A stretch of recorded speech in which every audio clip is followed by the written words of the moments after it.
In this video, titled Boring History for Sleep Life in the Scorching Middle Ages, we explore the quiet, dusty, and sweltering world of medieval life under the unforgiving sun.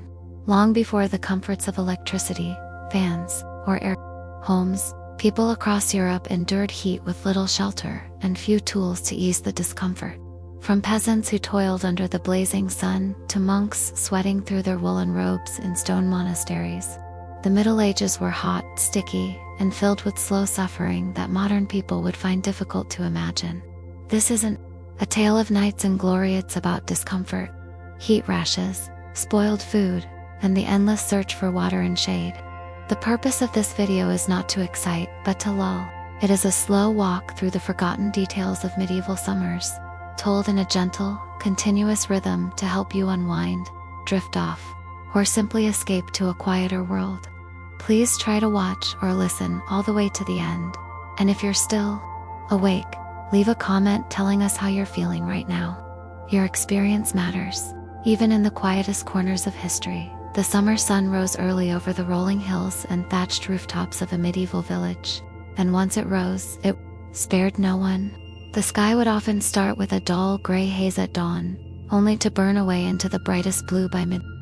Farmers, their skin already darkened and toughened by years of exposure, began their day long before the heat reached its peak. In most parts of Europe, the heat was not only relentless, but carried with it a certain weight. There was no escaping it. Wooden houses trapped warmth, fields offered little shade, and the stone walls of churches and manors radiated back every bit of the sun's punishment. Peasants typically wore layers of wool or linen, clothing designed more for durability than comfort. Though linen was lighter and more breathable, it did little to help one soaked in sweat and grime. Washing was infrequent and water scarce in some seasons, especially in dry or inland areas. Rivers and wells might serve a whole community, and people lined up in the early hours before the heat made waiting unbearable. Once the sun stood high, the fields shimmered. Wheat, barley, and rye bent under their own weight and under the weight of the sun, while the people who harvested them stooped and worked, wiping their brows with dusty sleeves, knowing that the yield must be gathered regardless of the temperature. There were no thermometers, no precise ways to measure the degrees of discomfort, only the subjective knowledge passed down. The summer of '93 was hotter than the year of the plague, someone might say, recalling stories their father told them. Heat was known to bring madness, fevers, and sometimes death, especially for the very old, the very young, or those already weak from poor harvests or illness. The flies came in swarms, attracted to sweat, waste, and rot. They filled the air, got into salted meats, and hovered over every latrine pit. Sanitation, never ideal in the best weather, became unbearable when the smell of human waste mixed with stagnant heat. Chamber pots were emptied into the street, where it baked into the dust and was stirred again by cartwheels and sandals. For those living in towns, the situation was no better. The narrow streets of London, Paris, or Prague funneled the heat and choked it between high-timbered walls. Tanners, butchers, and blacksmiths worked jobs that produced more heat still. Imagine standing next to a forge on a summer afternoon, hammering metal that glowed orange, while your own skin prickled with burns. The scent of blood and hides mixed with the reek of sweat and dung. The streets slick with waste and flies, and through it all, people had to carry on. Work stopped only rarely, for feast days or for illness, and the demands of summer were relentless. Crops needed watering, herds needed guarding, thatch roofs needed repair, always something under the sun. Nobles, by comparison, fared only slightly better. They had the advantage of thicker stone walls and access to wine, fruit, and shade. Yet, their castles and halls, often built with defense in mind more than comfort, became ovens during the midday hours. Stone absorbed and held the heat, echoing it through corridors. Tapestries hung on the walls, not for decoration alone but to keep the interior slightly cooler, at least give the illusion of coolness. Nobles might retreat to shaded gardens or go on summer hunts through the forest, where the canopy of trees offered a little mercy. Still, armor was heavy and leather boiled against the skin. Summer processions, festivals, and courtly gatherings were held despite the sweat. Perfumes were used, but they did little to hide the odor of days without washing. Water, though more available to the upper class, still had to be hauled or fetched, and often wasn't cleaned. In monasteries, life followed a strict rhythm regardless of the season. Monks rose before dawn and often worked the fields themselves in the morning. Their robes were heavy and layered, designed for humility, not for comfort. The scriptorium, where texts were copied by hand, was stifling in summer. Candles and oil lamps, still required for close work even during the day, added to the heat. Silence was enforced in many orders, so complaints about the warmth were rarely voiced. Sweating was simply part of the body's offering. It was considered a trial, a form of discipline. Some even saw it as a means to spiritual cleansing, though few would admit how much they longed for a cool breeze or a bath. Bathing itself was irregular. Public bathhouses existed in cities and towns, and they were more common in earlier medieval centuries than later. But even where they could be found, they were sometimes avoided during outbreaks of disease or discouraged by the church. People bathed in rivers or lakes, but many feared the exposure or the risk of spirits and illness in natural waters. Cleanliness was often symbolic: a change of clothes, a rinse of the hands, the brushing off of dust. Food spoiled quickly. Meat had to be eaten soon after slaughter or preserved with salt, which dried the mouth and body. Milk turned sour fast. Ale and weak wine were the most common drinks, partly because they were safer than water, though warm and often flat. Bread, the staple of most diets, grew mold if kept too long in a hot storeroom. People ate early or late, trying to avoid the worst of the midday sun. Animals too suffered. Cows stood in muddy rivers, pigs rooted for shade under scrubby trees, and dogs panted endlessly in the corners of courtyards. Even sleep was affected. Without fans or thin sheets, people lay restless on straw-filled mattresses, swatting insects and praying for night winds. Insects thrived in the summer heat. Fleas, lice, and bedbugs were constant companions. Mosquitoes bred in standing water, spreading fevers and misery. In southern climates, where malaria was still common, whole villages could be struck low in July and August.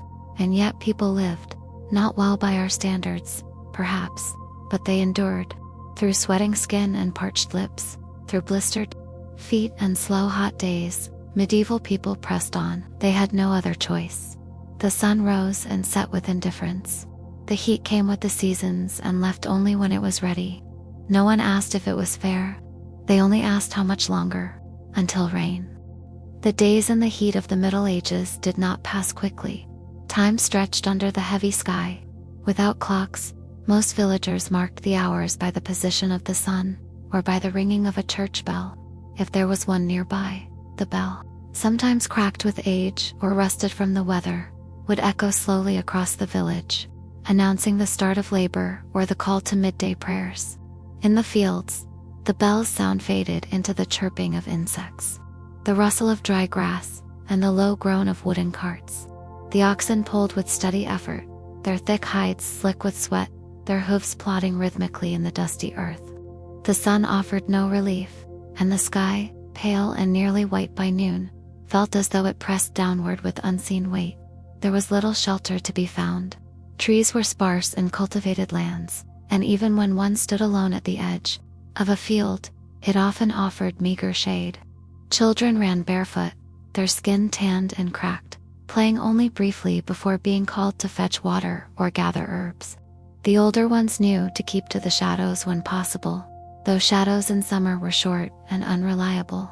For those living closer to forests or marshes, the situation was different but not necessarily better. The dense woods were cooler but filled with biting insects and the risk of wolves, bandits, or worse illnesses born from dampness and decay. The marsh air was thick and still, the kind of place where clothes clung to the body and nothing ever quite dried. In most villages, the hearth fire was never allowed to go out, even in summer. A central flame was needed to cook bread, boil water, and warm evening meals. Bread ovens, often built into walls or shared among households, were hot to the touch even when not in use. The act of baking was unpleasant in the heat. Flour stuck to sweaty hands, and the heat of the coals made the small rooms feel suffocating. Women who carried much of the domestic labor moved from the spinning wheel to the fire, to the pails of water, working with sleeves rolled and hair damp, always in motion, always under pressure to finish before the sun dipped low. Water so essential, and so scarce in some regions, was carried in wooden buckets or ceramic jugs. Wells were sometimes deep and slow to refill, and the effort of drawing water was exhausting. Some communities relied on springs or nearby streams, but those sources could dry up in particularly harsh summers. Travelers and traders often complained about the taste of water from village to village. It could be full of silt, mixed with animal droppings, or spoiled from upstream waste. Water was not always trusted, and in truth, it was often unsafe. So people drank ale, which was low in alcohol and mildly fermented, or small beer, which children could drink without consequence. The brewing process killed off some of the more dangerous elements. In larger towns, this basic brewing was a daily task, and its importance in the summer months cannot be overstated. Animals too were affected by the heat. Chickens stopped laying as often.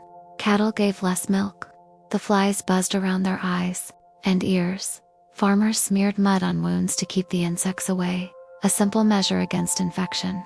Horses, especially those used for transport or farm labor, were washed when possible, though water was precious. Some horses were brushed daily to prevent sores and overheating. In noble households, a groom might spend hours tending to a single prized mare, combing the mane, cooling the legs with wet cloths, and feeding clean hay. But most animals received only the basics: food, water, shade if there was any, and a quick pat or command. Even the churches, with their stone towers and thick walls, could not escape the summer warmth.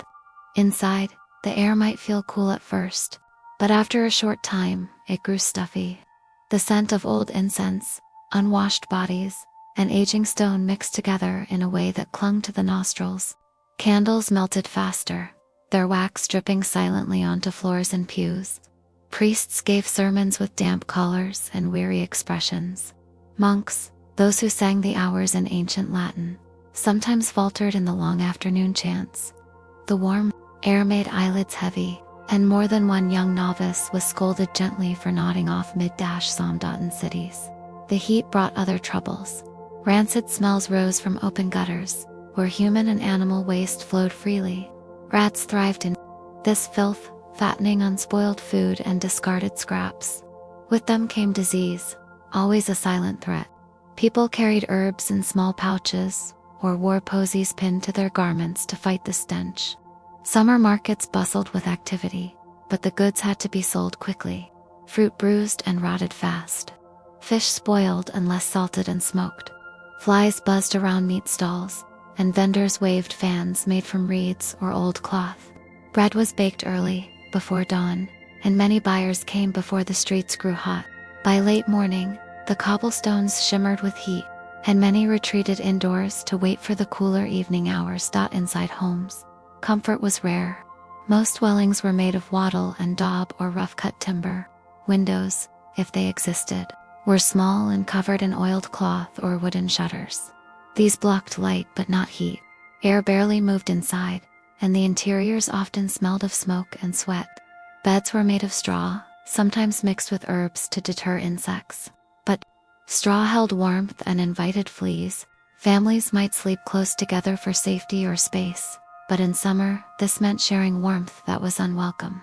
It was common to toss and turn through the hottest nights, waking covered in sweat, listening to the distant barking of dogs, or the slow hum of crickets. The nobility had more, but not necessarily better. Curtains were drawn across beds to provide privacy and trap in warmth during winter, but in summer, they trapped heat instead. Servants were tasked with fanning their masters or bringing cold water, though cold was a relative term.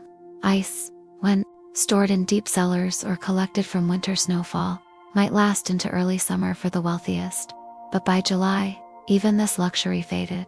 Herbal drinks, chilled only by standing in the coolest part of the home, were offered to ease the heat. Fans, made from feathers or carved wood, were passed from hand to hand. Nobles sweated under silks and brocades, loath to shed layers for fear of looking indecent. Fashion demanded dignity, even when the skin beneath turned red with heat. Travelers, summer journeys were exhausting. Roads were dry and dusty, sometimes cracked. Hooves kicked up clouds of dirt that clung to clothing and settled in mouths.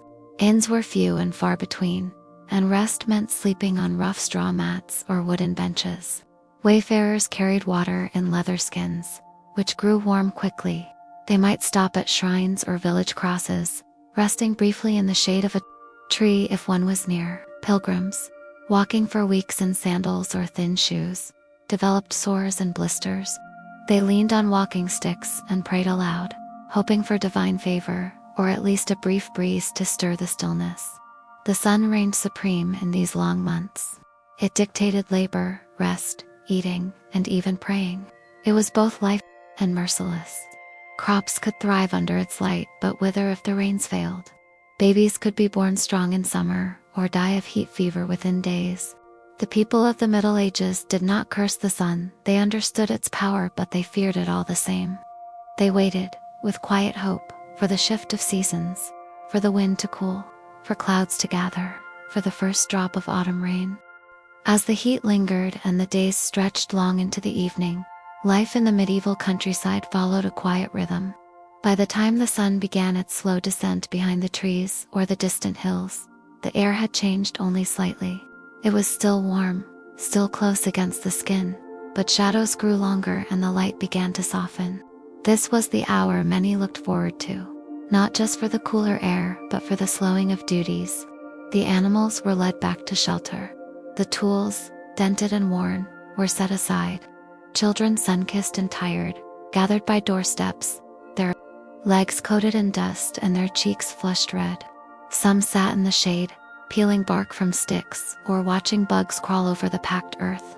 Others helped bring in the evening meal: a pot of porridge, a heel of bread, perhaps a few bitter greens. There were few grand meals. In the heat of summer, food spoiled quickly and effort was minimized. Meals were taken cold when possible, using what had been preserved from days before. Pickled vegetables, dried beans, and salt meat were common.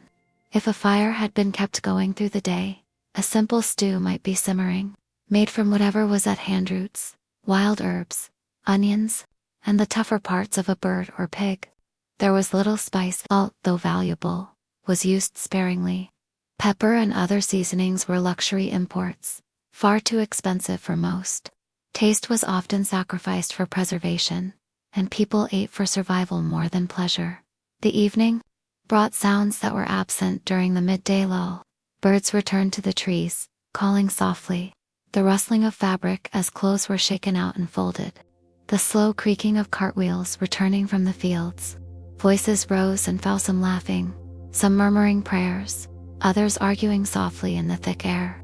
Songs were sometimes sung at twilight, passed down from generations, with lyrics about saints, seasons, or the turning of the moon. These songs were not performed, but shared, woven into the rhythm of daily life like weaving or digging. Their melodies were slow and minor, gentle and familiar, like lullabies that belonged more to the land than to any one person. Those who lived near rivers or lakes sometimes walked to the banks in the evening. They waded in slowly, careful of leeches or sharp rocks, and allowed the water to cool their tired feet. Washing was simpler: splash to the face, a rinse to the arms, maybe a rub of rough cloth along the neck. Full bathing was rare and modest, especially where others could see. Men and women washed separately or at different times. Children splashed a bit, though they were often watched carefully, since rivers could run deep or strong depending on the season. The water was warm, never cold in summer, and carried bits of leaves and silt with it. Still, it offered a kind of relief that could not be found inside the village homes. Night was welcomed, but it brought its own challenges. As the sky darkened to indigo, and stars slowly blinked into place overhead, the heat did not disappear entirely. Inside, the trapped warmth of the day clung to the walls and rafters. Beds of straw, though flattened and thin, gave no cooling comfort. Insects became more active. Moths flitted near any candlelight. Beetles scraped along floorboards. Spiders emerged from corners. Lice and fleas, already a problem year-round, were more active in the warmth, burrowing into clothing or hair. Sleep was elusive for many, disturbed by itching, sweating, and the restless movement of others in the same space. Some villagers slept outdoors, especially when rooms grew unbearable. They spread cloth on the ground or rested on benches, covering themselves lightly with cloaks or blankets if the air turned cool. It was not without risk. Mosquitoes, animals, or thieves could disturb the peace, but the open air was sometimes preferable to the suffocating closeness indoors. The stars, unblocked by smoke or artificial light, were vast and close. People spoke of them with reverence and caution. The stars marked the seasons, pointed the way for travelers, and were thought to reflect the moods of heaven. Few understood them in the scientific sense, but everyone respected them in towns and cities. The streets were rarely quiet, even after dark. The heat that collected between buildings during the day took hours to dissipate. Stone walls still radiated warmth into the early night. Market squares, earlier filled with shouts and movement, stood mostly empty, but the smell of spoiled food, fish scales, and manure lingered in the air. Cats prowled in search of scraps. Rats were more active, darting through alleys. Lanterns, when used, were dim and flickering, carried by guards or hung near church doors. Watchmen made their rounds with slow steps, occasionally calling out the hour or muttering warnings to stay inside. Crime rose during summer months, perhaps out of desperation, perhaps from the tension that came with heat and hunger. In some places, festivals were held in summer, particularly on saints' days or in honor of the harvest. These were moments of escape from the daily discomfort, where people drank, danced, and told stories late into the night. Bonfires were lit, even in the heat, their smoke rising in long trails into the dark sky. Music was played: flutes, drums, sometimes the low hum of a rebec or the tap of wooden shoes. These nights were brief windows of joy, but they, too, ended with the same walk home, the same restless sleep, the same slow sweat beneath linen sheets dotted in monasteries. The nighttime hours were structured and still. Monks rose before dawn, sometimes again in the middle of the night, summoned by the bell to pray in dim chapels. They filed in silently, robes swaying, feet bare or settled. The candles flickered in the heavy air. Even their chants, gentle and low, seemed to move slower in the summer months. The heat had a way of touching every part of life: prayer, work, rest, thought. Spiritual leaders reminded the faithful that suffering was part of salvation, that discomfort refined the soul. But not everyone found comfort in such teachings. Many simply endured, as they had been taught to do, with little complaint and little expectation of change. The rhythm of summer was repetition: the same dawn, the same fields, the same sweltering sun. Rain was both a hope and a hazard. When it came, it brought momentary relief, but also the threat of flooding, spoiled grain, or illness. The smell of rain on dry earth was familiar, even welcome. Steam would rise from stone and wood, and people would stand in doorways, watching the world darken and shine. Children played in puddles. Adults looked to the sky and prayed for it to last long enough to matter.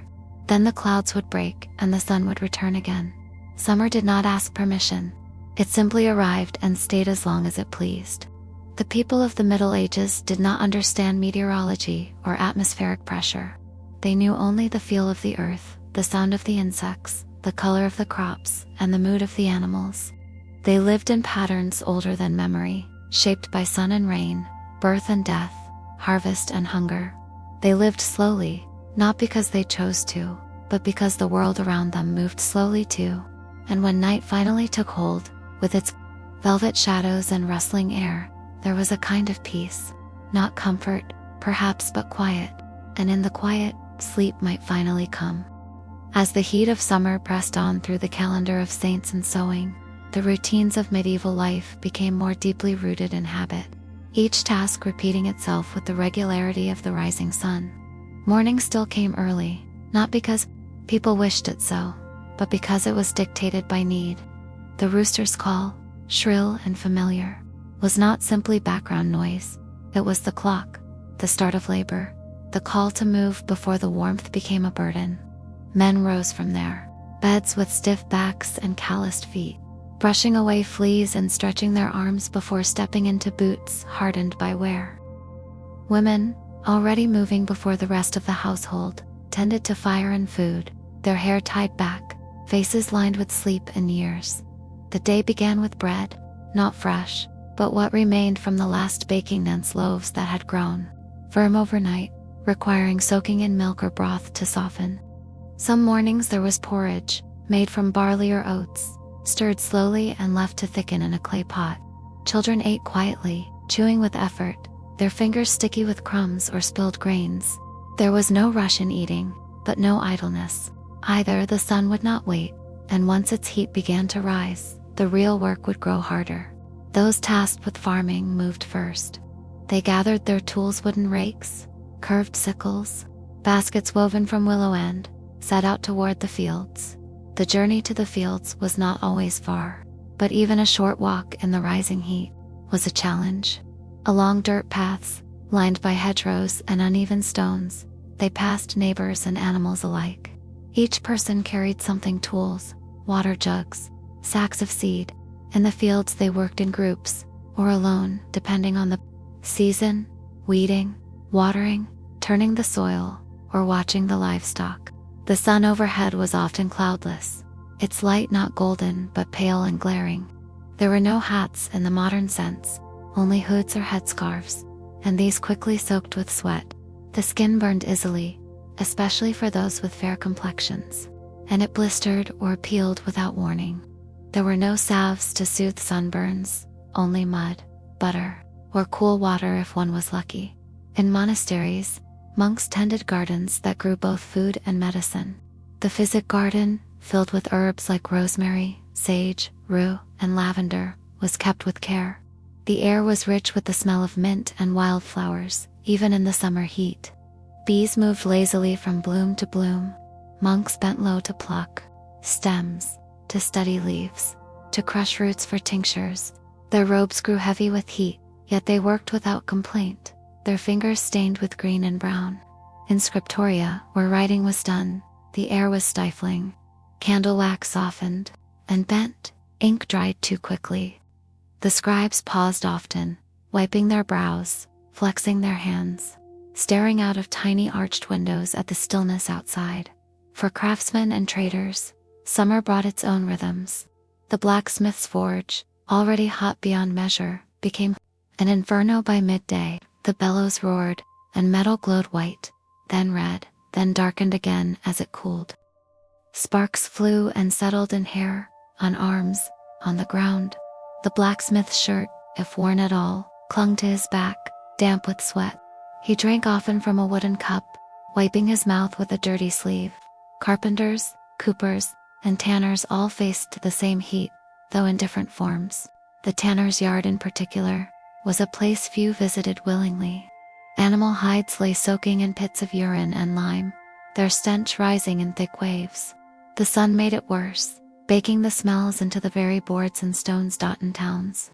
Narrow alleys between houses channeled the sun like a funnel, trapping the heat in close spaces. People moved slowly, hugging the edges of buildings, seeking shadow where they could. Children carried baskets to market, or fetched water from communal fountains. Vendors shouted from stalls, but their voices were hoarse.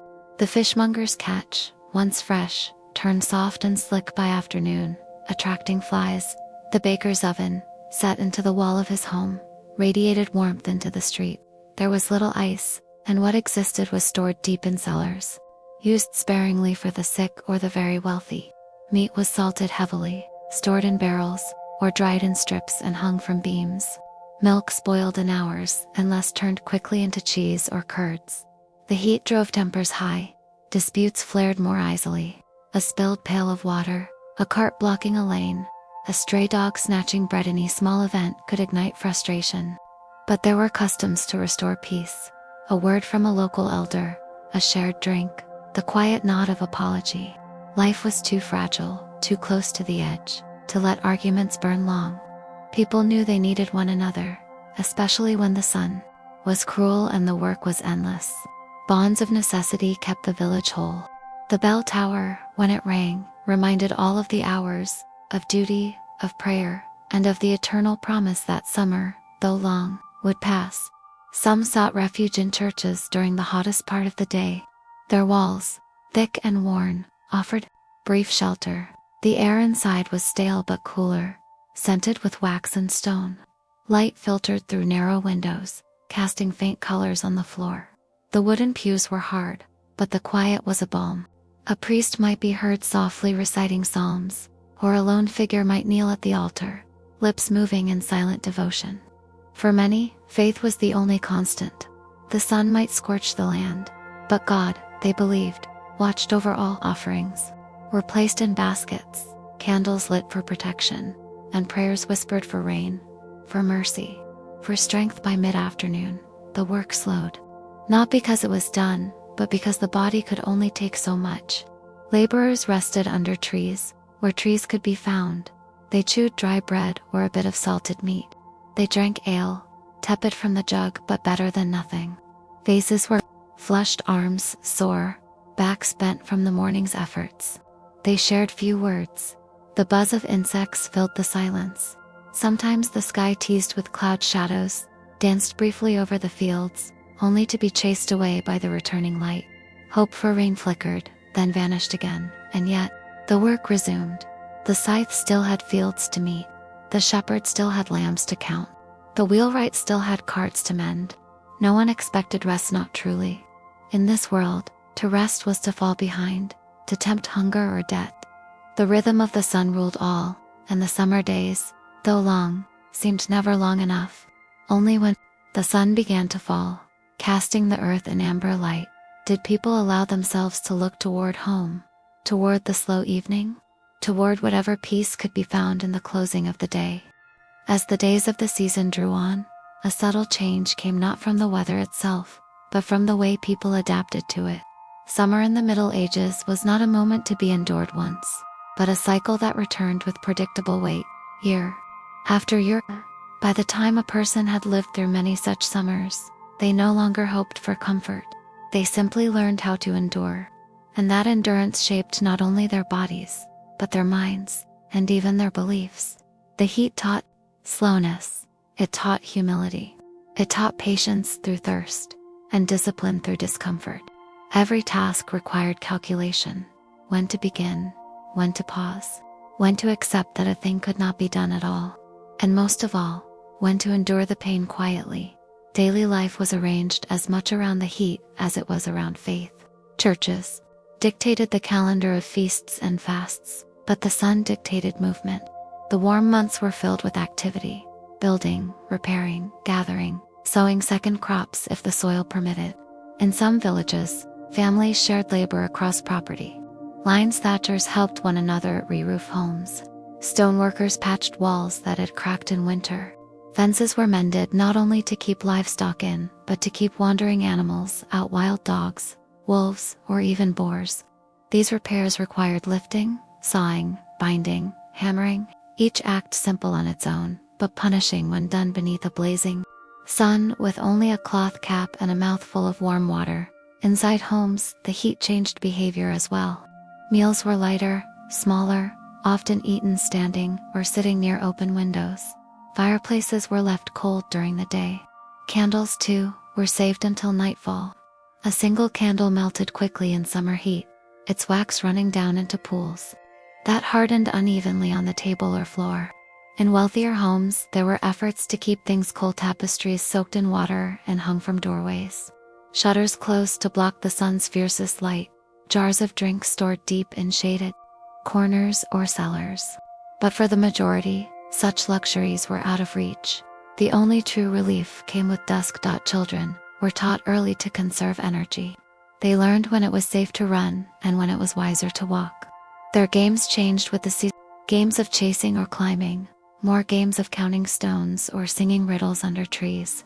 Some gathered insects and watched them, marveling at beetles that shimmered like copper or grasshoppers that leaped through dust like sparks from a fire. Others practiced small skills: plucking feathers from fowl, braiding grasses into cord, or weaving petals into hair. In the countryside, where children also worked from an early age, they carried water, fetched wood, watched geese, and scared crows from fields. These tasks were not considered burdens. They were the education of survival. Animals fared no better. In the heat, oxen worked the fields slowly, their tongues lolling, eyes rimmed with flies. Horses, though more valuable, were not spared labor. They pulled carts, carried riders, patrolled the edges of towns. In the heat, they sweated profusely, and their hides shimmered under dust. Chickens sought cool soil to sit in, while pigs wallowed in whatever muddy water remained from the last rain. Dogs slunk into barns, hiding beneath carts or under troughs. Even cats, agile and proud, lay sprawled along windowsills or fence tops, tails twitching. The heat flattened every creature, reminding all of them, human or animal, that they were subject to the same sky. Travel was rare during the height of summer, unless it could not be avoided.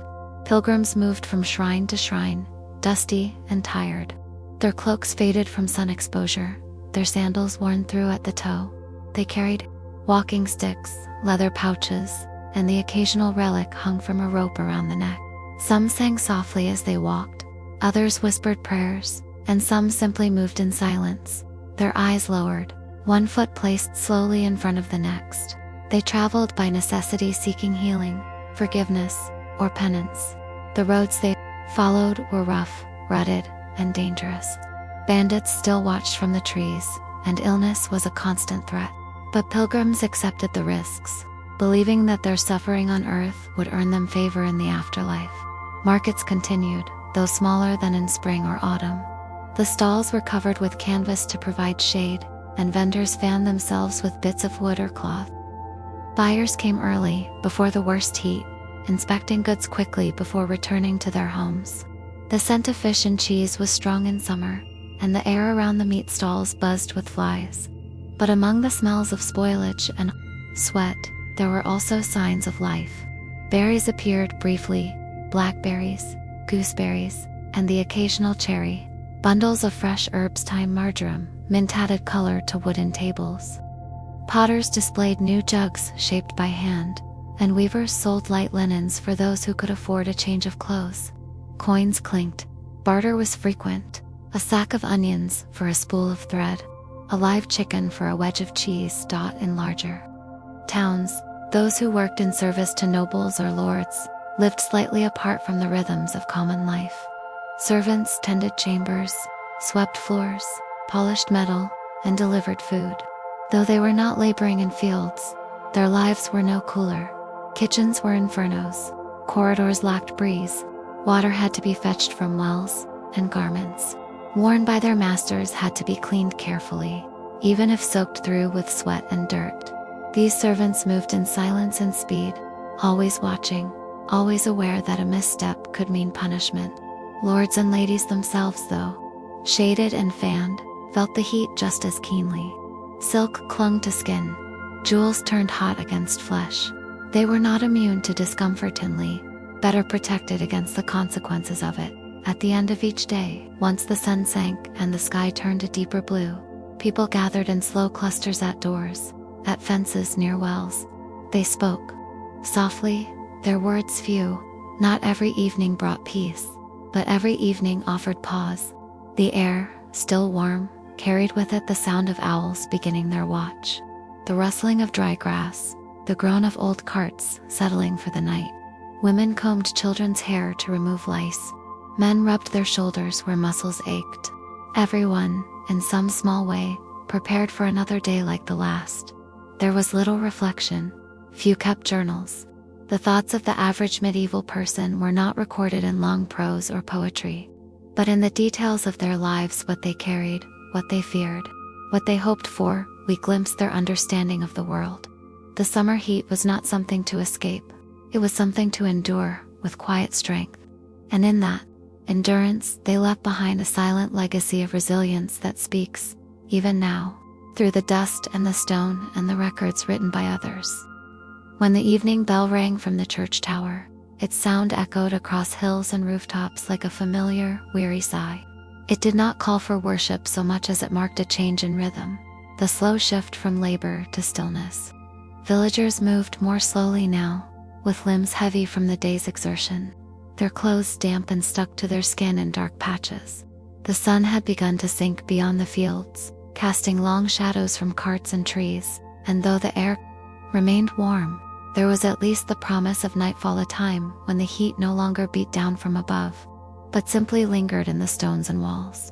The homes of the poor, mostly made of wattle and daub, absorbed the day's heat and released it gradually. There were no windows in the way we know them, now only small, shuttered openings covered with oiled parchment or wooden slats. These were often propped open in summer to allow air to pass through, though what breeze came was dry and carried dust. The floors were of dirt, swept smooth but uneven, and in many cases shared by animals at night. Chickens roosted in corners. A goat might be tethered near the door. Pigs were usually penned outdoors, but their grunts and snorts could still be heard through thin walls. For those living in tighter quarters, the heat was shared, and the smells too, of animals, of sweat, of stale food, of smoke. Supper was not. Grant, in the warmer months, it might consist of a simple vegetable, stew, onions, leeks, maybe peas if the garden had done well. Bread was present, though rarely fresh. Meat was uncommon. If eaten at all, it came in salted strips or small portions, boiled with grain to stretch its use. Cheese, if available, was made from goat or sheep's milk and stored in clay pots. Ale was the most common drink. Water, unless from a known spring or well, was considered suspect. And milk spoiled quickly in the heat, curdling unless it was turned quickly into butter or cheese. People ate while sitting on benches or stools, sometimes even standing if the space was tight. They spoke softly, or not at all, their thoughts turned inward, their minds already retreating from the day. In castles and manor houses, the evening offered a different kind of ritual. While peasants ended their work, nobles entered their own form of ceremony. Garments were changed, layers peeled away and replaced with looser, lighter robes. Braziers that had burned during the winter months were left cold. Long trestle tables were set with what finery could be found: polished wooden platters, pewter cups, knives that had been wiped clean of earlier meals. The food was richer: roasted birds, spiced pottage, fresh fruits reserved for the upper ranks. But even in these great halls, heat lingered. High ceilings and thick walls trapped the warmth. Candles burned slowly, their flames flickering against carved beams and faded tapestries. Servants fanned their masters, not out of comfort but duty. Pages stood near windows, hoping for air to move. Dogs lay sprawled across flagstones, their chests rising and falling in slow, deep breaths. The sounds of music might fill the space: lutes or psalteries, played by musicians who had learned to perform without pause, despite the heaviness in their limbs. And all the while, the lords and ladies spoke of matters great and small: the yield of the harvest, the loyalty of vassals, the rumors of rebellion or illness in a neighboring shire. Their concerns were grander, but their discomfort was shared. No amount of gold could stop the sweat from forming, nor could it still the flies that hovered just beyond reach. Outside, the fields lay quiet, the crops unmoving in the still air. The soil, cracked and dry in places, awaited either the night's coolness or a rain that might not come for days. Insects stirred, the chirping of crickets began its chorus, joined by the occasional call of a night bird or the far-off howl of a wolf. Bats flitted from barn to bell tower, unseen but heard. In the distance, a shepherd called to his dog, a final check on the flock before settling in. Across many villages, fires were lit in small circles, tiny hearths, where people gathered to share tales, to mend tools, to patch garments that would be needed again at dawn. And even as the night slowly deepened, the heat did not vanish.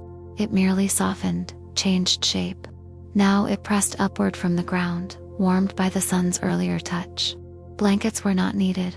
People lay on straw-filled mattresses, sometimes on bare boards, fanning themselves with bits of fabric or simply lying still, eyes open, waiting for sleep. The air was close, and breathing was slower, deeper. Dreams came fitfully. They might recall the weight of a basket, the sting of sunburn, the sound of a cart's creaking wheel. They might bring visions of water-cold streams, shaded wells, a summer rain that never quite arrived. In monasteries, the monks followed the rule. Even in the heat, the hours of prayer were kept. At night they rose for matins, their robes clutched around them, feet silent on the stone floors. They gathered in the dark, the candles few, their chants low and steady. The heat was no excuse to avoid devotion. They prayed for endurance, for discipline, for their fellow man, and when they returned to their cells, the air inside was still. They lay on hard pallets, their hands folded across their chests, their minds emptied of desire. In their stillness, there was peace. Even as the warmth lingered like a quiet whisper in the rafters, so passed the night, not in coolness, but in acceptance, not in comfort, but in patience. For those who lived through the scorching days of the Middle Ages, each evening was less a time of relief, and more a slow exhale or gradual letting go of toil, of noise, of movement. It was a silence shaped not by ease but by necessity, a silence that wrapped itself around every home, every barn, every crumbling wall. And within that silence, sleep came, not as a gift, but as a need. With the earliest light of dawn, life in the medieval countryside stirred once more. The sun had not yet broken the horizon, but already a dull redness crept along the edges of the sky, gently rousing birds, and beckoning the first sounds of life to resume. Cocks crowed from their perches, not as a novelty but as a necessity, their call marking the hour when rest gave way to labor once again. Even before the light touched rooftops, figures could be seen moving slowly between fields, along hedgerows, across muddy lanes. Sleep had come and gone, never long enough, often interrupted by heat or discomfort, and now forgotten entirely. There was no alarm, no clock to count the minutes. The rising sun was the only bell that mattered. The light dictated motion, and as its rays crept steadily over the eastern hills, they brought with them the renewed heaviness of summer warmth. By the time the first chores were completed, buckets filled at the well, animals released from their enclosures, loaves placed near the hearth for baking, the air had already begun to thicken. The morning was not cool, only slightly less oppressive than the day before, and every action taken early was done with the knowledge that it would soon become harder, heavier, slower. Water had to be carried before the heat rose fully. This task, though repeated countless times a week, never grew easier. Wooden pails were filled carefully, lest a slosh of precious liquid spill onto the dry earth. The well rope, coarse and fraying in places, burned the hands if pulled too quickly. Women and children bore the weight of this labor, walking back and forth with bent backs and measured steps. Water was rationed, not because of greed but because of distance and effort. It was used first for drinking, then for cooking, then for washing. By day's end, it might be used to soak tools or cool animals, depending on what remained. In the fields, haymaking became urgent. The dry months brought both blessing and threat. While hay dried quickly and could be bundled in short time, the risk of fire increased with every sun-drenched day. Men cut grasses with scythes, long sweeps from side to side, their arms glistening with sweat by mid-morning. Each passed through the tall grass, left behind a trail of green and gold, and behind them came others, gathering and binding the hay with thin ropes. These bundles would feed animals through the coming winter, so they were essential. The work, however, was punishing. The sun bore down mercilessly, huts offered little protection. Breaks were brief and shaded by little more than a tree or the cart's side. The heat bent backs, reddened skin, and cracked lips that had not been moistened enough. The youngest children stayed near the homes, watched over by siblings or aging grandparents. They played with what they could: carve sticks, smooth stones, bits of fabric left from mending. But their play was often more still than lively. The sun limited movement, and the hard earth offered few soft places to rest. Some children sat in the shadows cast by barns, watching ants carry crumbs, while others traced lines in the dust with careful fingers. There was laughter, though it was soft and brief, not the shrieking kind found in more temperate seasons. The heat shaped even joy into something slower.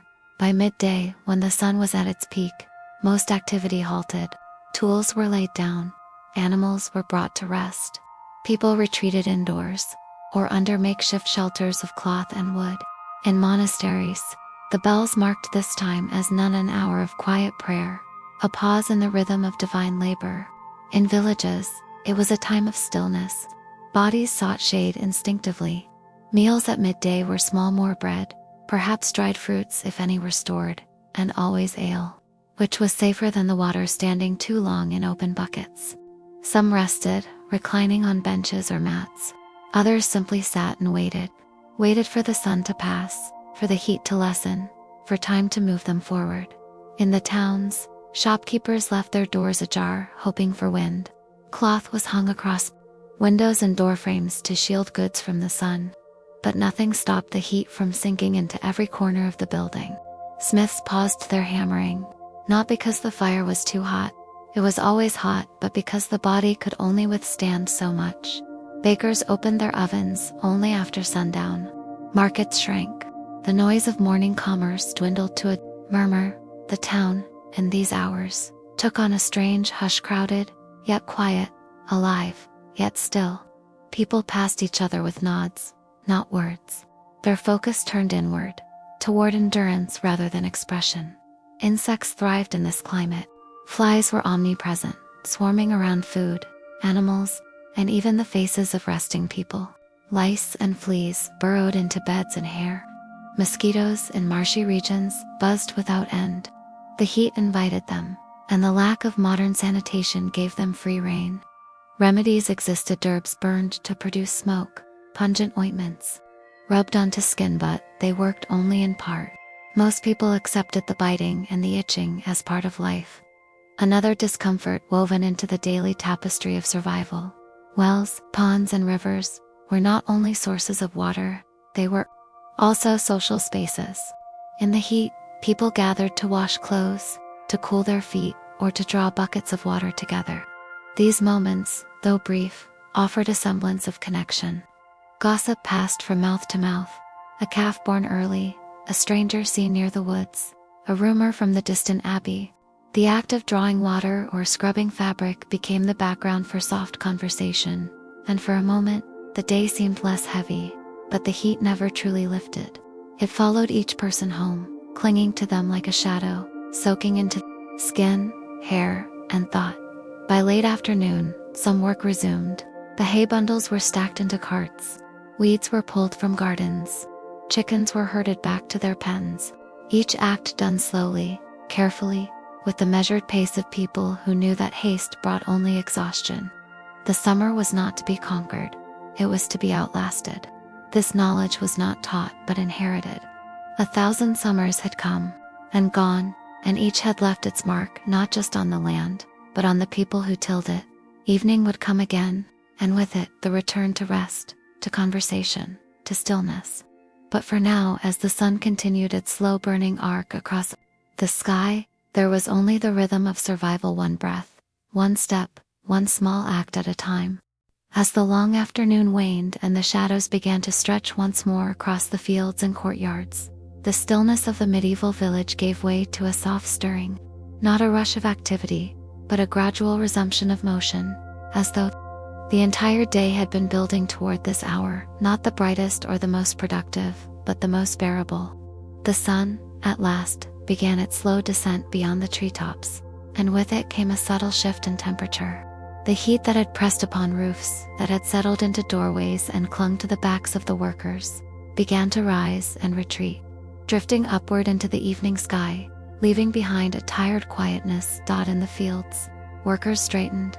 Their backs paused to stretch aching limbs, and turned their faces toward the orange-tinted clouds. The end of the day was still some time away, but the intensity of the sun had weakened, and in that weakness was the small mercy they waited. 4 farmhands returned to their tools, gathering them up not with haste but with the patience of habit. Wooden rakes and rusting scythes, simple baskets woven from reeds, cords used for binding hay. They were carried carefully back to sheds, or hung upon nails hammered into the sides of barns. Even the tools seemed to exhale, released from their toil. That the animals were the first to show signs of renewed movement. Cows that had stood in the shallows of muddy ponds began to trudge toward their pens, guided by slow gestures and familiar calls. Chickens, feathers ruffled and dusty, made their way back to roosts, fluttering awkwardly up to beams and shelves. Pigs snorted and sniffed the earth, rooting lazily now that the scorching midday heat had passed. Dogs padded through the alleys and open fields, their tongues lolling, their ears twitching at flies. The rhythm of the village shifted into a lower, slower gear, not rushing toward night, but gliding toward it on many homes. This was the hour of mending and mulling. The hearth, long dormant during the heat of the day, was revived not with a roaring flame, but with a low, steady fire just hot enough to boil water or heat a stew. Women and older children sat near the entrance of their huts, patching garments, picking over lentils, slicing onions and leeks that had been drying in the open air. The smell of herb sage, thyme, maybe wild garlic, mixed with the faint odor of smoke. There was a comfort to this time, an ordinariness that belonged to no class or status. Whether noble or poor, monk or servant, the evening hour was shared, marked by the same sun and soot and scent. The streets of larger villages and small towns grew gently busier, not with noise but with soft footfalls and low voices. A cooper might return from his workshop, hands still stained from pitch. A merchant might unpack a satchel of wares unsold at market, laying them out carefully for cleaning or repair. Children reappeared, drawn outside by the lessened sun, playing with hoops or tossing pebbles or simply sitting, their faces flushed but no longer distressed. Elders leaned on canes or stooped beside doorways, speaking to one another of the day's heat, of how dry the wind had been, of how the air held no promise of rain. And while daily life settled into this gentle murmur, the stone buildings of the manor or the cloister also shifted in tone. In castles, pages and stewards set tables for supper.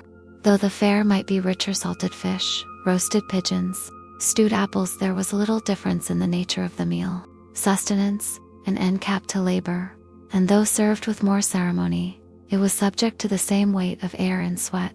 In monasteries, the monks moved in procession to the refectory, heads bowed, their sandals whispering against the cool stone floors. Their meal was taken in silence, a brother reading from scripture while the others chewed slowly, reverently. Food was not indulgence, it was rhythm, it was structure. As night crept forward, candlelight returned. The sun's last embers left the sky pale and dusky, and in their place, tiny flames appeared in windows and on wall sconces. Tallow candles sputtered and smoked, while oil lamps flickered with warmer steadiness. Light in the medieval world was precious, fragile, and costly. Most families burned only what was needed, a single flame to guide a hand in mending, a lantern to light the way to the privy, a fire to dry out damp shoes, or heat a bit of milk. The darkness came not as a thing to fear, but as a certainty to accept. It was as much a part of the day as the noon sun. Some gathered to share stories. These were not grand tales of kings and dragons, but the smaller, worn stories of the land and the people who had passed before. A reaper who vanished in the marsh mist, a hermit who lived among foxes, a woman who dreamed the weather. These tales changed little across the decades, but they grew with the telling, shaded by the voice of the speaker and the flickering light of the fire. Others prayed simple words said aloud or silently, prayers for health, for strength, for water, for rain. Sleep did not come easily to all. The ground was warm. The air inside was heavy, still unmoving. Many turned on their mats, brushing away, biting insects, listening to the creaks of the building or the soft movements of livestock nearby. It was a rest full of awareness, a rest shaped more by fatigue than comfort. And yet it came eventually. It came to the farmer, whose hands ached, from the scythe that came to the mother, whose arms had carried buckets and babies. It came to the child, lulled by rhythm and dust, and the gentle hum of crickets outside in that sleep. They dreamt not of luxury or escape, but of the same world made slightly easier, a cool breeze, a longer shade, a well that never ran dry. The medieval summer gave little in comfort, but in dreams, there was still a place to go, a place just beyond the horizon of the waking day. The night, when it did finally settle fully upon the village, arrived with neither fanfare nor relief. There was no swift cooling of the air, no sudden gust of fresh wind through the cracks in wooden walls, no magic to undo the long heat of the day. Instead, the warmth lingered, pressed into stones and soil, radiating outward in slow pulses, like the breath of a living thing. The world remained wrapped in heat long after the sun had set. and sleep was a quiet negotiation between the body and the warmth that refused to let go. Within the thatched homes and wattle-and daub walls, families curled on straw-stuffed mattresses or pallets laid on the ground. These beds, often shared between several members of a household, were not comfortable by modern standards. The straw would poke through rough linen, the ropes holding the frame would sag with age, insects found homes within the gaps. Some villagers, especially those living alone or without means, had nothing more than a blanket atop earth, with their shoes used as pillows and their clothing draped over their bodies to ward off flies or wandering drafts. These makeshift sleeping arrangements were as familiar to them as their own breath. The night sounds of summer were subtle but ever present. The chirr of crickets filled the darkness like a hum just below the surface of consciousness. Occasionally, a dog barked in the distance, or a rooster, confused by the moonlight, called out prematurely. In the towns where noise was harder to avoid, the wooden wheels of a late cart might rumble down an uneven lane. Someone's cough would echo through the narrow alleys. In some areas, the gentle toll of a monastic bell marked the hour of night prayer. But overall, the world had hushed. It was a silence earned through exhaustion. Many slept lightly, their rest interrupted by heat or worry or discomfort. Dreams were fragmented. Some villagers dreamt of water-cold rivers, rainstorms, even snow, although many had never seen such a thing. Others dreamed of their tasks undone or repeated, as though the day had never ended. A child might dream of falling into the well. A mother might see herself retying the same sheaf of wheat over and over. Rest did not mean escape. It was simply a different state of bearing. In castles and manors, the nights were scarcely more luxurious, while theatre, beds and hangings offered more comfort, and stone walls stayed marginally cooler. Those who lived within still suffered the same heat. Nobles sometimes took to walking their halls at night, opening windows, pacing between rooms, drinking watered wine or chewing mint leaves in the hope of summoning a breeze. Servants often slept on floors or under stairwells, close to kitchens, or doors that let in the only whisper of night air.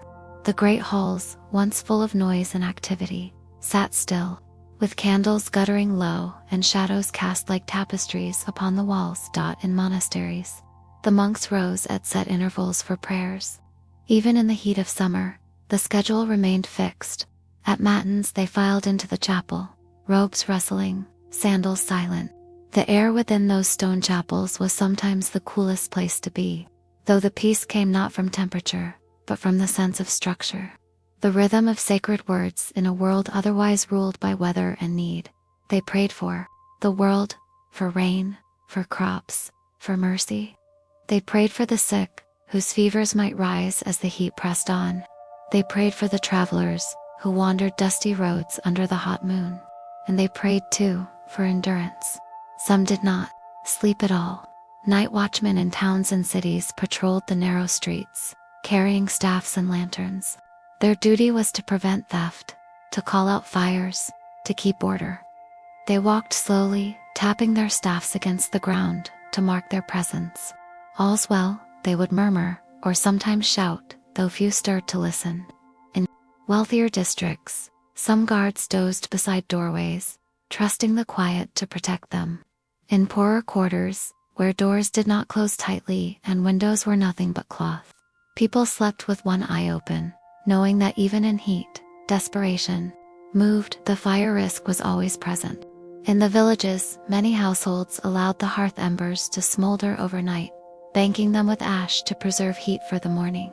But all knew stories of what could happen: a spark, catching the rushes on the floor, or a gust lifting a cloth too close to the flame. Fires in summer could spread rapidly, devouring whole rows of houses before a bucket line could be formed. Water was never close enough. The fear lived in people's bones. Even the children knew the scent of smoke that meant danger. As the night wore on, some homes cooled slightly, enough for deeper sleep to settle in. Limbs relaxed, breaths slowed. The day's burdens, while not forgotten, faded into a softer presence, tucked beneath the rhythm of dreams and heartbeats. A baby fussed, then stilled. A father turned on his side and slept deeper. A widow, her room silent and close, lay still with her eyes open, waiting for the morning, and morning would come again. The same sun, the same dust, the same heat, the same steps taken again, one by one, through the tasks of survival. There was no escape from it, not in sleep, not in prayer, not in wealth, not in toil, but still, they faced it every day. They faced it because they had no choice, and because they had one another. The world was dry, and harsh, and slow, but it was also shared. When the first pale light returned, not with fanfare but with the subtle shift of blue in the black sky, life would stir once more. A rooster would cry, a mother would rise, a child would reach for a crust of bread, and the day, hot and long, would begin again. With the arrival of morning, the world did not awaken all at once. It stretched and shifted slowly, like a sleeping creature blinking open its eyes after a restless night. The first sounds were subtle: a cough behind a wooden door, the distant squawk of a hen, the rattle of a cart's wheels as it moved across hardened dirt. No bells yet, no laughter, just the gradual resumption of breath and motion, as if the land itself had been holding still and now resumed its eternal turning. The light came before the sun itself was visible, seeping into the thatched spaces above doorways, glowing pale along the eastern horizon. It was the kind of light that offered no comfort, for it meant the beginning of another hot, labor-filled day. Inside homes, sleep was surrendered in silence. There was no luxury in staying abed. The warmth had remained throughout the night, clinging to skin and fabric. It was not rest that pulled people from their straw pallets, but duty. The baker's boy stirred first in some towns, sent early to start the fires in the oven, though even he would dread the day's coming blaze. In rural villages, men and women rose with the first bird song, stretching weary limbs, pulling on the same sun-bleached tunics and aprons they had worn the day before. Clothing, thick with old sweat and dust, hung limp from wooden pegs or the edge of a trunk. There were no wardrobes filled with options. Clothes were lived in, worked in, and only washed when water was plentiful, or the smell too strong to bear water. Always precious was one of the first concerns of the day. Wells were visited early, before the path became crowded, before the sun made the task too punishing. Some sent their children, balancing wooden buckets on thin arms, trying not to spill as they returned. Others went themselves, using iron or rope-pulled pails, dipping deep into the earth's cool veins. For some, the well was near. For others, a distant stream or shared source meant a long walk uphill on the return with full containers. The act was never quick. It took time, and patience, and strength, and yet it was done daily. There could be no fire, no bread, no washing or watering or cooling. Without it in the kitchen's simple places, without chimneys or even full walls, fires were coaxed from embers. The smell of smoke returned to the air, drifting gently through rafters and out open doors. The food prepared in these hours was modest. Coarse bread left over from the previous day was dipped into thin broth. Porridge made from barley or oats, when available, bubbled low over flame. On good days, a bit of goat's milk or an egg might be added. But most mornings were plain. The energy from these meager meals had to last through heat and hardship. Meals were not for pleasure, but necessity. No one lingered over their bowl. There was too much to be done. Animals were tended next. In many households, they lived nearby beneath the same roof or within steps of the door. Chickens fluttered out of their enclosures with a puff of dust. Pigs were fed kitchen scraps, grunting in appreciation or impatience. Cows were led to pasture or tied along hedgerows, where the grass had not yet been burned by sun. Some villagers relied on beasts for their livelihoods: wool from sheep, milk from goats, labor from oxen. But the animals too suffered in the heat. Their breathing grew labored earlier in the day. Their hides became raw with flies. Their water troughs dried quickly. They endured silently, offering what they could, living as part of the village's shared burden. As the sun lifted fully into the sky, work began in earnest. Fields called for handsmen with sickles, women with baskets, children picking stones from rows. The soil was cracked in places, hard like iron. Those who planted vegetables, beans, onions, turnips carried buckets between furrows, trying to save what they had sown. In wealthier estates, there were more hands, and so the weight of labor was spread slightly thinner. In smaller villages, everyone toiled. Grandmothers mended, children fetched, fathers plowed. There was no one exempt. And above them, the sun continued to rise, unfeeling, unchanging. A wheel of fire in a sky that offered no shelter. Some who lived near forests or rivers fared slightly better. The trees, though sparse, could offer slivers of shade. Those lucky enough to fish did so early, before the waters turned to warm. But fish were fewer in summer's peak. Streams shrank, their beds revealed in places, their flow slowed to trickle. Some dared not drink directly, for disease often followed such boldness, yet thirst made fools of many. A young boy might dip his hands and drink deeply, only to fall ill days later with fever and pain. The link was not always clear, but the fear lingered in the minds of elders. Water was life, but also risked in towns and cities. Summer heat brought other challenges. The refuse of animals and people alike piled more quickly in the heat. Flies swarmed, rats scurried. The smell grew heavy and clung to stone walls and alleyways. Carts passed through streets to collect waste and dump it beyond the gates. But it was never enough. Disease traveled with heat, sometimes silently, sometimes in waves. Skin infections, stomach illness, strange swellings. No doctor could stop them all. The air carried not just warmth, but warnings. And yet beneath the weight of the sky, the day went on. Steps were taken, crops were tended, clothes were mended, bread was kneaded. Children laughed, at least for a time. The people of the Middle Ages did not live in constant despair, but in constant negotiation with the land, the heat, the limits of their strength. Each hour was measured not in gold or achievement, but in how well one endured. And so they moved forward, slowly sweat-soaked and sun-marked, carving out another day beneath the relentless blaze of their world. By midday, the sun had climbed high enough to dominate everything. It was no longer simply warm or bright, it was oppressive.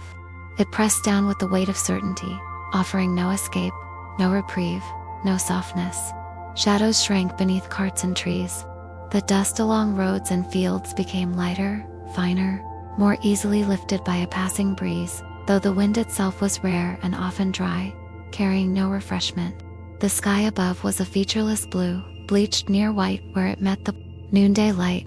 Clouds, if any appeared, were wispy and far off, offering no real hope. For the people below, the day had split before midday and after. The second half was always harder. In many places this was the hour when labor slowed, not by custom, but by necessity. Those who could found places to sit, or lean, or simply rest their arms against a cartwheel or a fence post. Fields emptied, briefly of their workers, who retreated toward hedges or sheds or whatever passed for shelter. Within the narrow alleys of small towns, vendors sat still behind their goods, wiping their brows and shifting their feet in an endless search for comfort. Cloths were used to fan the face or shield the neck, and yet these were temporary gestures. The heat did not notice inside the homes, which were never truly cool. The air stood still. Walls that had absorbed heat throughout the morning now gave it back. Touching a wooden beam or a plastered wall felt like pressing one's hand against a warm oven. Babies were kept near the floor, where the air was slightly denser. Elderly villagers, whose strength had long since waned, remained in corners with water, if they had any left, whispering prayers or soft words to pass the time. Doors were left open, windows unshuttered, in the desperate hope that anything might stir, but it rarely did. Meals taken in the heat were simple. No one craved much food at the height of summer's pressure. A bit of bread, softened in water or oil. Some cheese if it hadn't spoiled. Perhaps a few leaves of herbs, or some peas cooked early and left cool. There were no heavy stews in this part of the day, no great gatherings at tables. People ate with quiet determination, chewing slowly, eyes half shut. It was not hunger that guided them but habit. Their bodies required fuel, even if their minds wished only to sleep through the heat. The children, whose energy refused to be completely crushed by the temperature, found ways to play in the margins of the day. They chased each other through gardens or alleyways, careful to remain in shadow if they could. Some splashed hands and feet in a bucket. Others simply sat beneath a cart and told stories, half-remembered legends of knights and saints. mixed with nonsense and wonder. Laughter could still be heard, but it was quieter now, stretched thin beneath the weight of the hour. Even their games became slower, more contemplative, as the heat taught patience through discomfort. For some, midday was the only time they had to repair tools, mend clothing, or grind grain. These chores, done seated or in shade, were better suited to the energy that remained. A mother might sit near her door, sewing a patch into a child's tunic. A grandfather might take a dull blade and rub it slowly with a whetstone. There was no rush, no sense of haste. Everything took time, and in the heat, time moved differently, slower, softer, more circular. One task led to another, then back to the first. Work and rest blurred into one another. The church bell might ring once or twice, though even the sound seemed muted in the midday sun. In the monastery nearby, the monks gathered again in quiet, chanting their prayers in Latin, voices blending into the thick air. The chapel, with its stone walls and tall windows, offered a rare stillness. Not coolness, exactly, but shelter from the brightness. The flicker of a candle, the creak of a wooden bench, the soft rustle of a robe, all part of a rhythm that neither paused nor hurried. The monks, trained to endure, welcomed the structure more than the comfort. In the market square, few remained. The sellers of cloth, pottery, salt, or onions had drawn thin cloths over their goods. Flies hovered lazily over meat left too long in the sun. Those who passed through did so quickly, squinting beneath headscarves, shoulders hunched. Transactions were brief, words were few. Even the coin sounded different when dropped into a palm softer, almost reluctant. Nothing in the world moved quickly. Not the people, not the animals, not even the air. Travelers arriving in town at this hour were often met with caution. No one liked a knock at midday. It meant stirring from stillness, answering doors, moving bodies that had tried to go quiet. But inns opened their doors regardless, serving small bowls of thin ale or warm soup. Horses were led to troughs. Guests were shown to rooms with small windows and thick air. Travelers knew better than to ask for more. Rest would come first. Talking, later. By now, the sun had passed its peak, but only barely. There were still hours of light and warmth to endure. No one thought of evening yet. It was too distant, too uncertain. The only thought was to make it through the next hour, then the one after that. Breath by breath, step by step. The people of the Middle Ages were not made of stone, though they often felt as though they lived beside it and beneath it.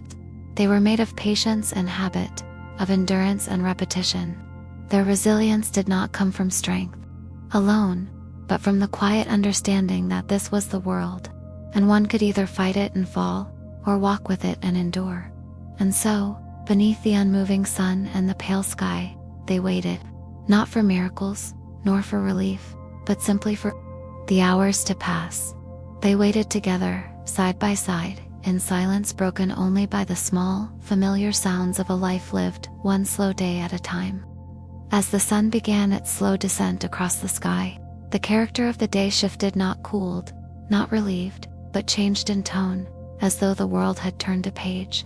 The light became less vertical, casting longer shadows across the fields and the uneven stones of village lanes.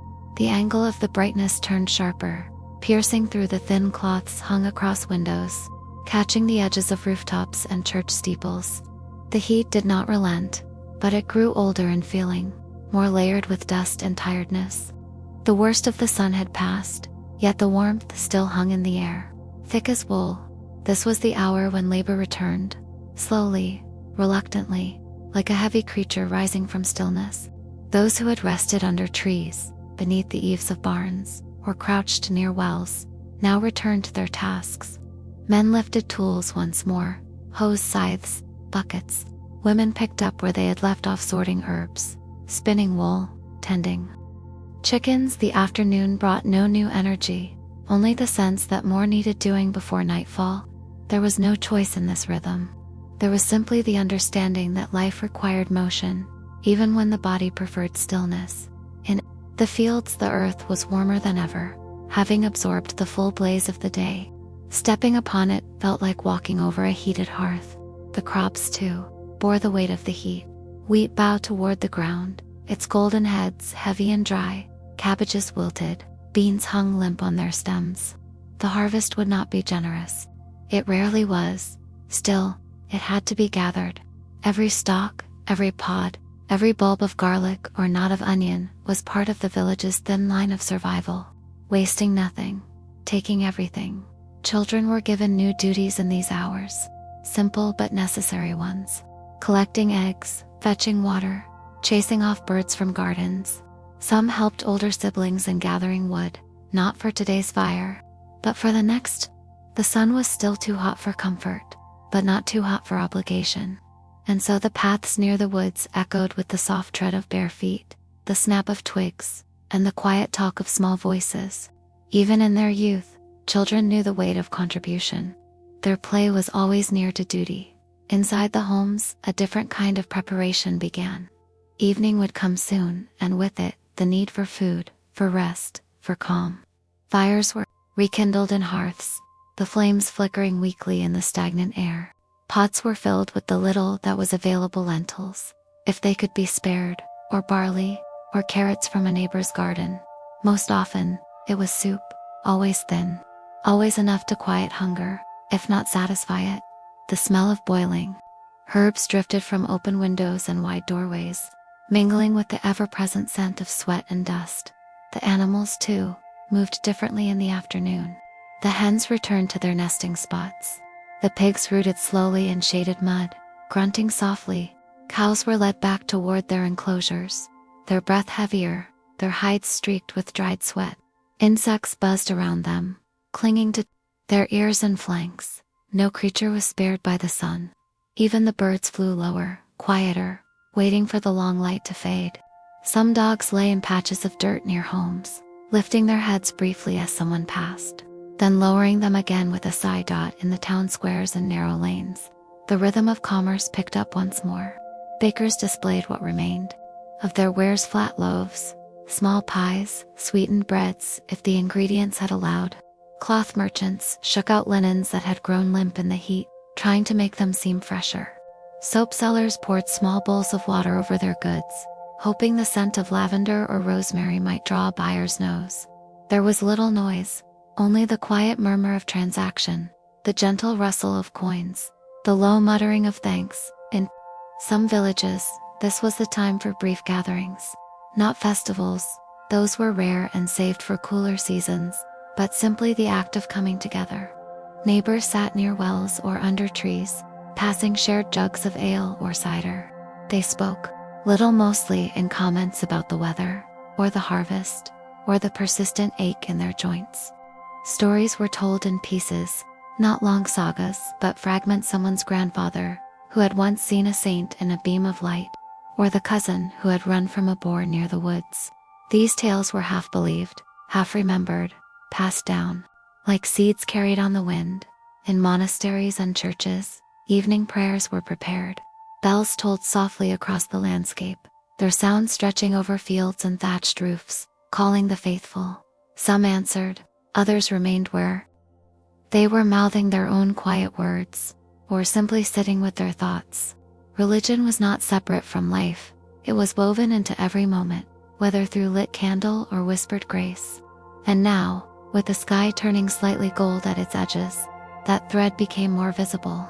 It was in the hush, the stillness, the sense that the hardest part of the day was slowly drifting into memory. As the shadows lengthened and the air shifted just slightly cooler, people stood longer in doorways. They let the faint breeze touch their faces. They washed their hands with water saved for morning. They looked out over the same fields, the same fences, the same dusty roads, and they took in the sameness with quiet acceptance. There was no need for novelty. Life did not change much. It aged, it weathered, it endured. That was enough. The Middle Ages were not marked by ease, but by repetition.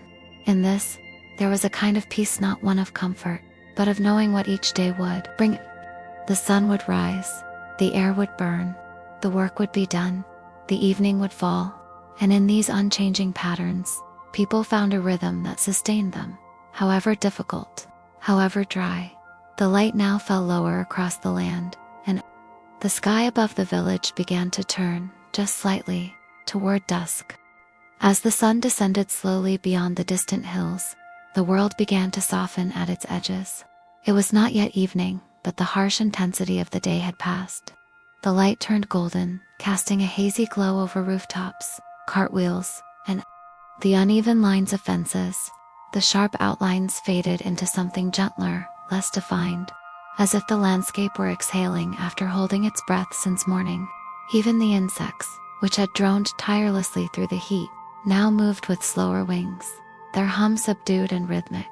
People, sensing this quiet change, allowed themselves a different pace. It was the hour of in-between, no longer the desperate stillness of midday, not yet the final hush of night.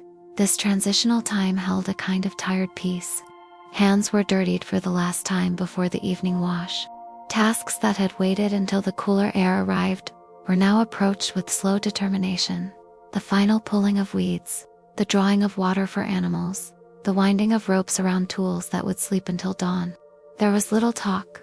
Now, words had been spent, sweat had been poured, and silence became the natural way of sharing space. Inside the homes, the hearths gave off a low, pulsing heat. The fires were smaller than in winter, but they still served their purpose.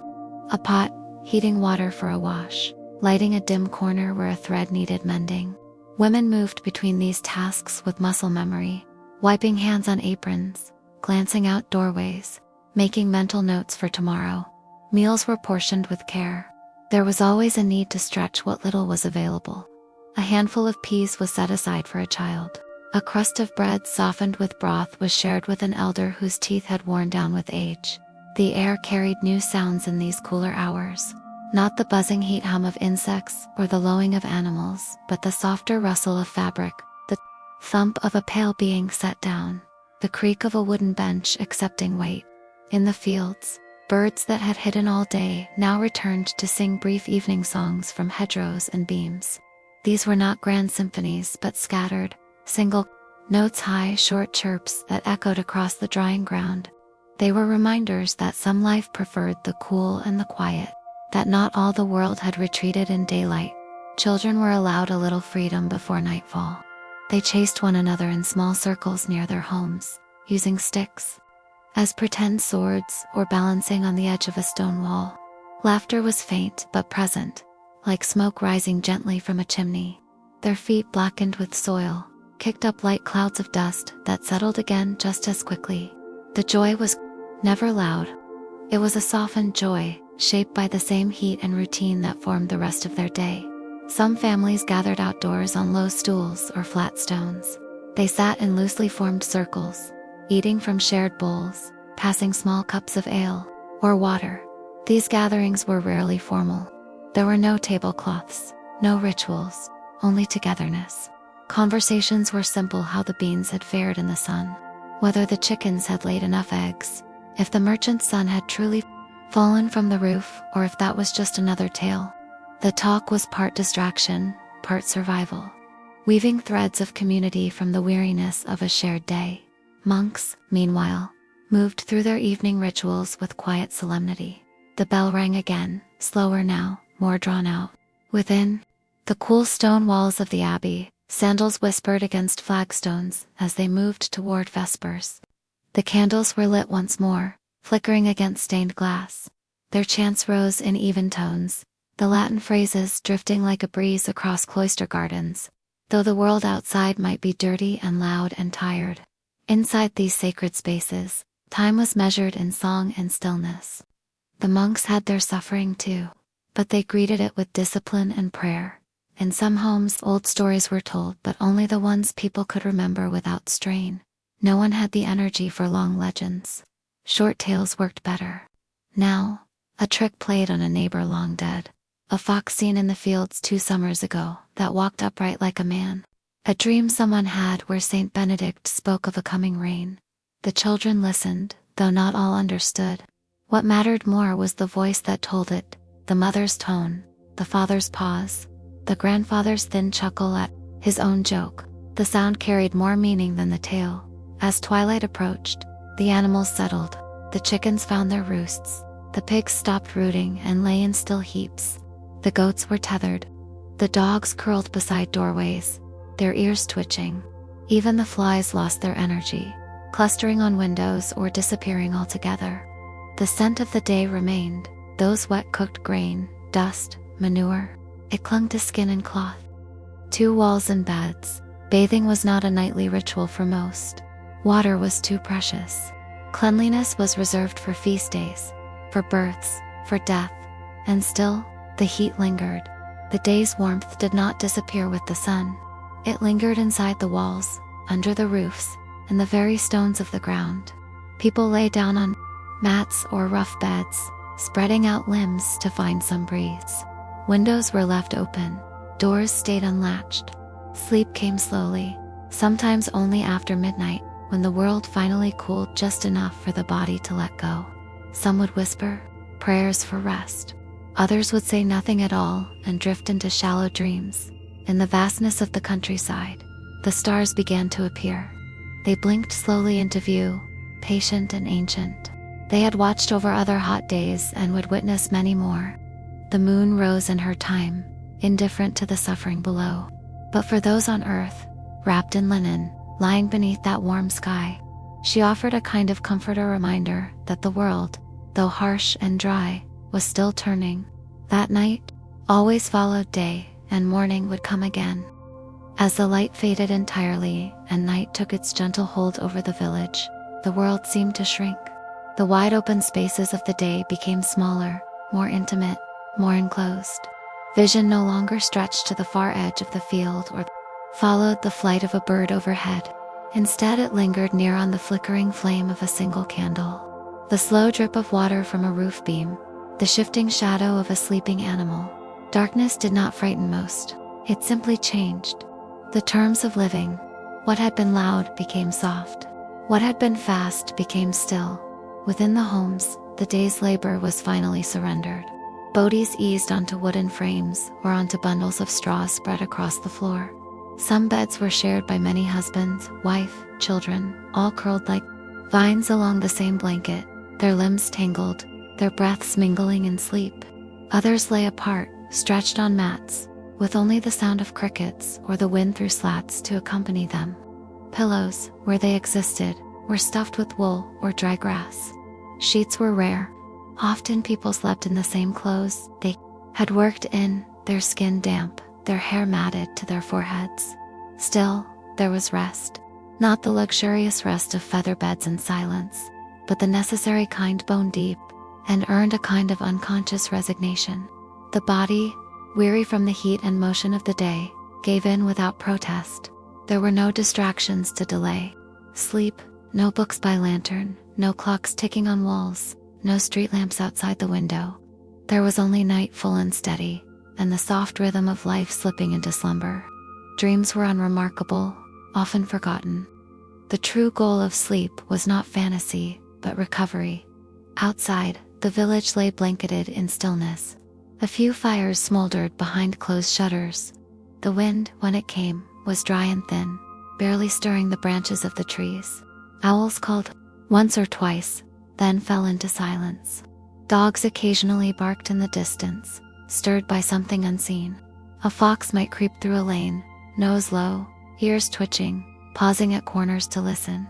Somewhere, in a shadowed stable, a cow shifted, its chains clinking faintly. These small sounds, far from disturbing, became part of the lullaby of medieval life. They reminded sleepers that the world was still turning, still alive.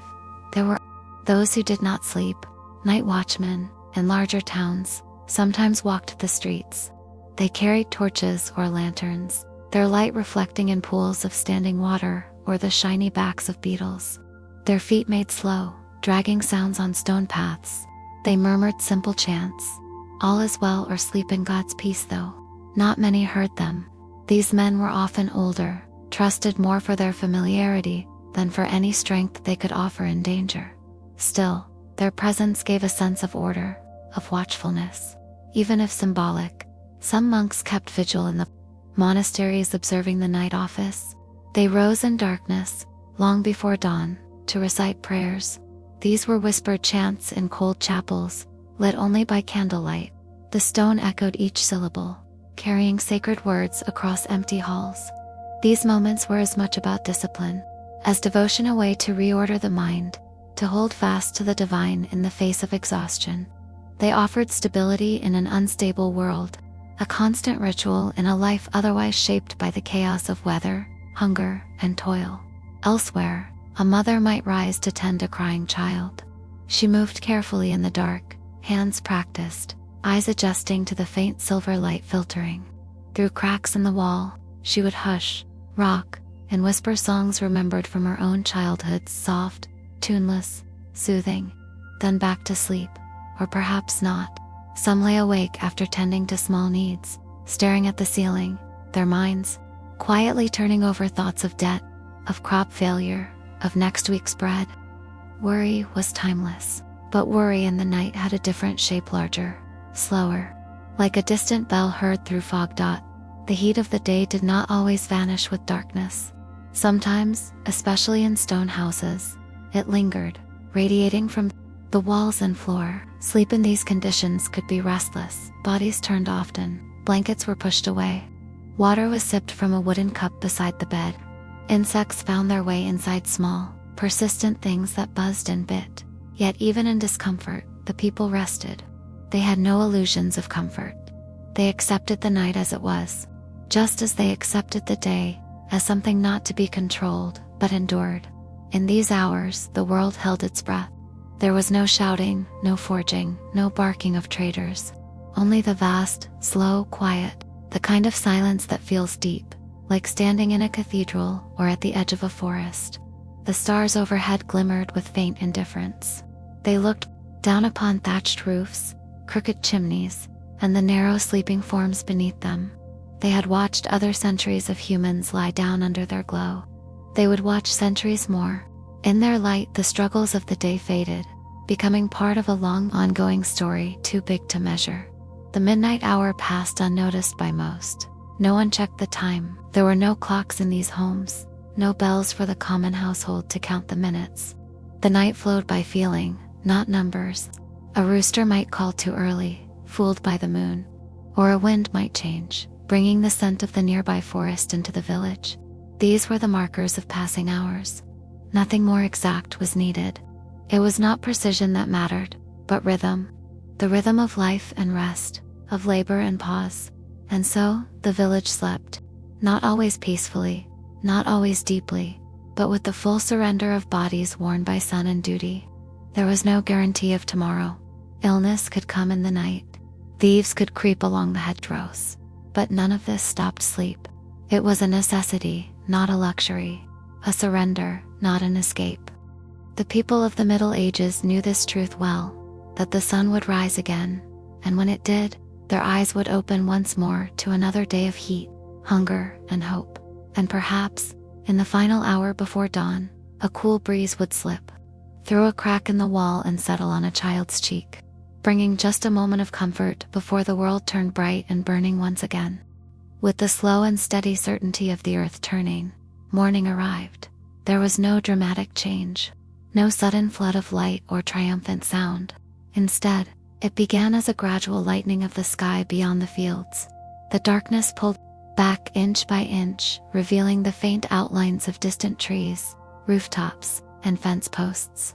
A pale blue seeped into the world, and the air took on a different texture, less heavy, not yet hot, but no longer cool.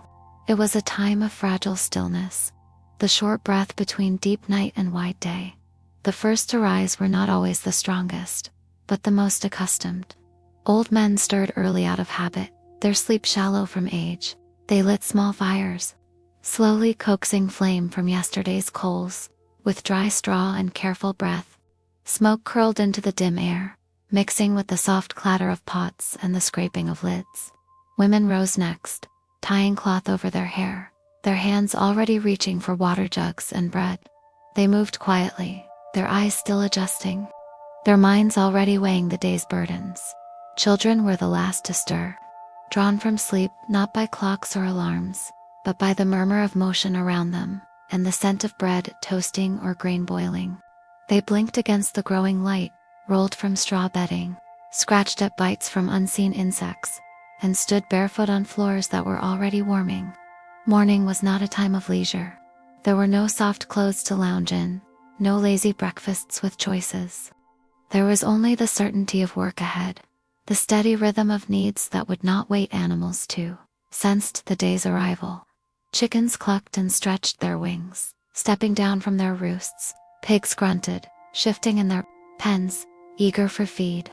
Cows lowed softly, their full udders demanding relief. Dogs padded about the yards, sniffing corners and watching with alert eyes. The smells of the village changed: ashes from the fire, damp earth underfoot, the warm scent of animals moving together, and the early unmistakable hint of sweat beginning to form again. The sun, though not yet high, already pushed forward, pressing light over the land like a slow, heavy blanket. Breakfast was modest, never varied. If there was bread, it was coarse and made days before. If there was porridge, it was thin and barely salted. A mug of weak ale or cool water, if stored safely through the night, might accompany it. Those who were lucky had cheese or dried fruit. But for most, the morning meal was meant only to provide enough strength to begin the day's labor. There were no plates. Often food was held in hands, torn, dipped, swallowed without pause. Conversation was minimal.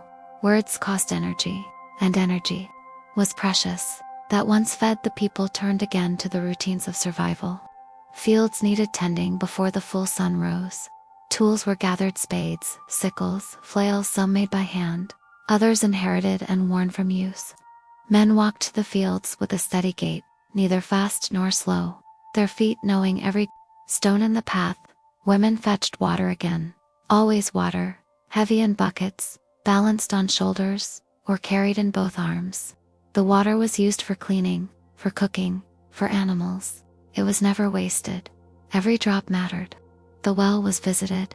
More than any church, clothing was plain and worn again, without much thought. Tunics of wool or linen, sometimes patched, sometimes stained. No one dressed for appearance, only function. Hats or cloth wraps protected heads from the coming sun. Feet, if covered, wore simple leather shoes or wooden clogs. Many went barefoot. There was little sense of fashion. In this world, beauty came in the form of a well-fitted yoke, a sharp blade, a meal that lasted until sunset. By mid-morning, the sun began to assert itself. Shadows shortened. The light turned from gentle to glaring. The air thickened, pressing against skin. Work continued, but now with caution. In the fields, men wiped their foreheads often, pausing only to shift weight or drink from a gourd, their backs bent under the weight of labor and heat. In the kitchens, women stirred pots over fires, beads of sweat rolling down their necks. Children carried small bundles of herbs, swept dirt from floors, or helped to keep flies away from uncovered food. Even in the smallest tasks, the warmth was felt. There was no expectation of comfort, no hope that the heat would disappear. It was accepted as a truth of life, like hunger or pain. The sun was a constant, both giver and taker. It ripened crops but withered bodies. It dried the harvest but cracked the earth. It was feared and worshipped in equal measure. For some, it felt like punishment. For others, it was simply the way the world worked, with no room for question. Sweat marked every surface. It soaked into cloth, pooled on brows, ran down backs. It stung eyes, softened calluses, and slicked the handles of tools. Yet no one stopped. There were no shaded offices to retreat into, no fans, no relief. The best one could hope for was a passing breeze, or a short drink of water that had not yet warmed in the sun. Those were blessings, and so the village, once again, moved beneath the growing blaze of another medieval morning. Slowly, steadily, predictably, always forward, always enduring. Each step a quiet act of survival beneath the eternal, scorching sky. Midday in the medieval world was not marked by chimes or whistles, but by the heavy stillness that settled upon the land. The shadows grew short, clinging tightly to the feet of trees and people alike. The sun stood nearly overhead, merciless and unmoving. Its light no longer glowed. It blazed. It poured over rooftops and into courtyards, pressed into thatch and stone, and clung to the walls like fire without flame. The world became pale and flattened, colors bleached by brightness, the ground shimmering slightly with heat. Labor did not pause because the sun was high. It paused only when it had to, when bodies could no longer carry weight, when hands shook from exhaustion. Even then, it was a short pause. A brief sitting in the shade of a wall or beneath a cloth stretched across poles. The shade was not cool, but it was less hot. It offered a small mercy. Those moments were spent sipping warm water from wooden flasks, chewing on dried crusts of bread or whatever had been spared from the morning meal. Conversation was rare, even during rest. Most people kept their eyes low, their mouths closed, their minds narrowed to the task of simply staying upright and breathing. Children, though more resilient to discomfort than their elders, felt the strain to they lingered in doorways, where shadows fell thickest. They filled buckets of water more slowly, dragged their feet along dusty paths, wiped their arms across damp foreheads. Mothers called them in to help with the chores that required less strength, but just as much patience. They picked stones from grains, plucked herbs from the dirt, chased chickens that wandered too far. Sweat streaked their cheeks, drying into tiny paths of dust. The air itself thickened as the day wore on. There was no wind, or if there was, it was hot and dry, stirring the scent of livestock and soil rather than relieving it. In the fields, the ground began to bake. Grass turned brittle underfoot. Dust clung to boots and ankles. Even the insects moved more slowly. Flies hovered lazily, landing and lifting again, their wings buzzing faintly but incessantly. Birds fell quiet in the trees, choosing stillness over song. Inside, where there might have once been some shelter, the heat did not spare the people. The walls of homes and halls absorbed the sun's power and held it, releasing it slowly into the small enclosed spaces. Kitchens became ovens, not from the fires alone, but from the world outside pressing in. Food cooked more quickly, but hands burned on iron pots, and air refused to circulate. Women wiped their faces with aprons and reached for the smallest logs, to avoid building flames too high. The risk of fainting was ever present. In larger households or monasteries, where stone architecture offered more insulation, the temperature difference was subtle but noticeable. Cool chambers existed, but they were rare and often reserved for storing perishables or, in wealthier places, manuscripts and wine. The common folk had no such escape. Their shelters were built for practicality, not comfort. Heat came in and stayed, just as rain once did in other seasons, just as smoke clung to the beams in winter. Midday was also the time when tempers shortened. Heat wore on nerves as well as muscles. Disputes that would have been shrugged off in the morning became louder, more pointed. A neighbor's cow trampling through a shared path, a child refusing to listen, a dog barking to long. These things, in the heart of the day's heat, could spark angry words or silence heavy with frustration. Most arguments passed quickly, burned out by the same sun that had kindled them. But some lasted, stored in memory alongside sunburn and blisters. By this point in the day, skin had already reddened, necklines darkened with sweat. The hands of farmers showed new calluses, the nails of women broke under strain, the feet of children were coated in grime. There was no reward for endurance, only the knowledge that the day would eventually shift again, that the sun would one day begin to fall. This knowledge kept people moving, however slowly, not with hope, exactly, but with habits stronger than hope, more reliable than feeling. The animals, too, grew still. Cattle swished tails, with less urgency. Goats clustered beneath overhangs. Chickens found dusty corners in which to crouch, eyes half-lidded, beaks slightly open. Dogs panted, lying flat on their sides. Even pests, the fleas, the lice, the gnats seemed to slow. Overwhelmed by the intensity of the sun, no one looked up at the sky anymore. There was no need. Its heat was felt in every motion, every breath. It weighed on backs, pressed into bones.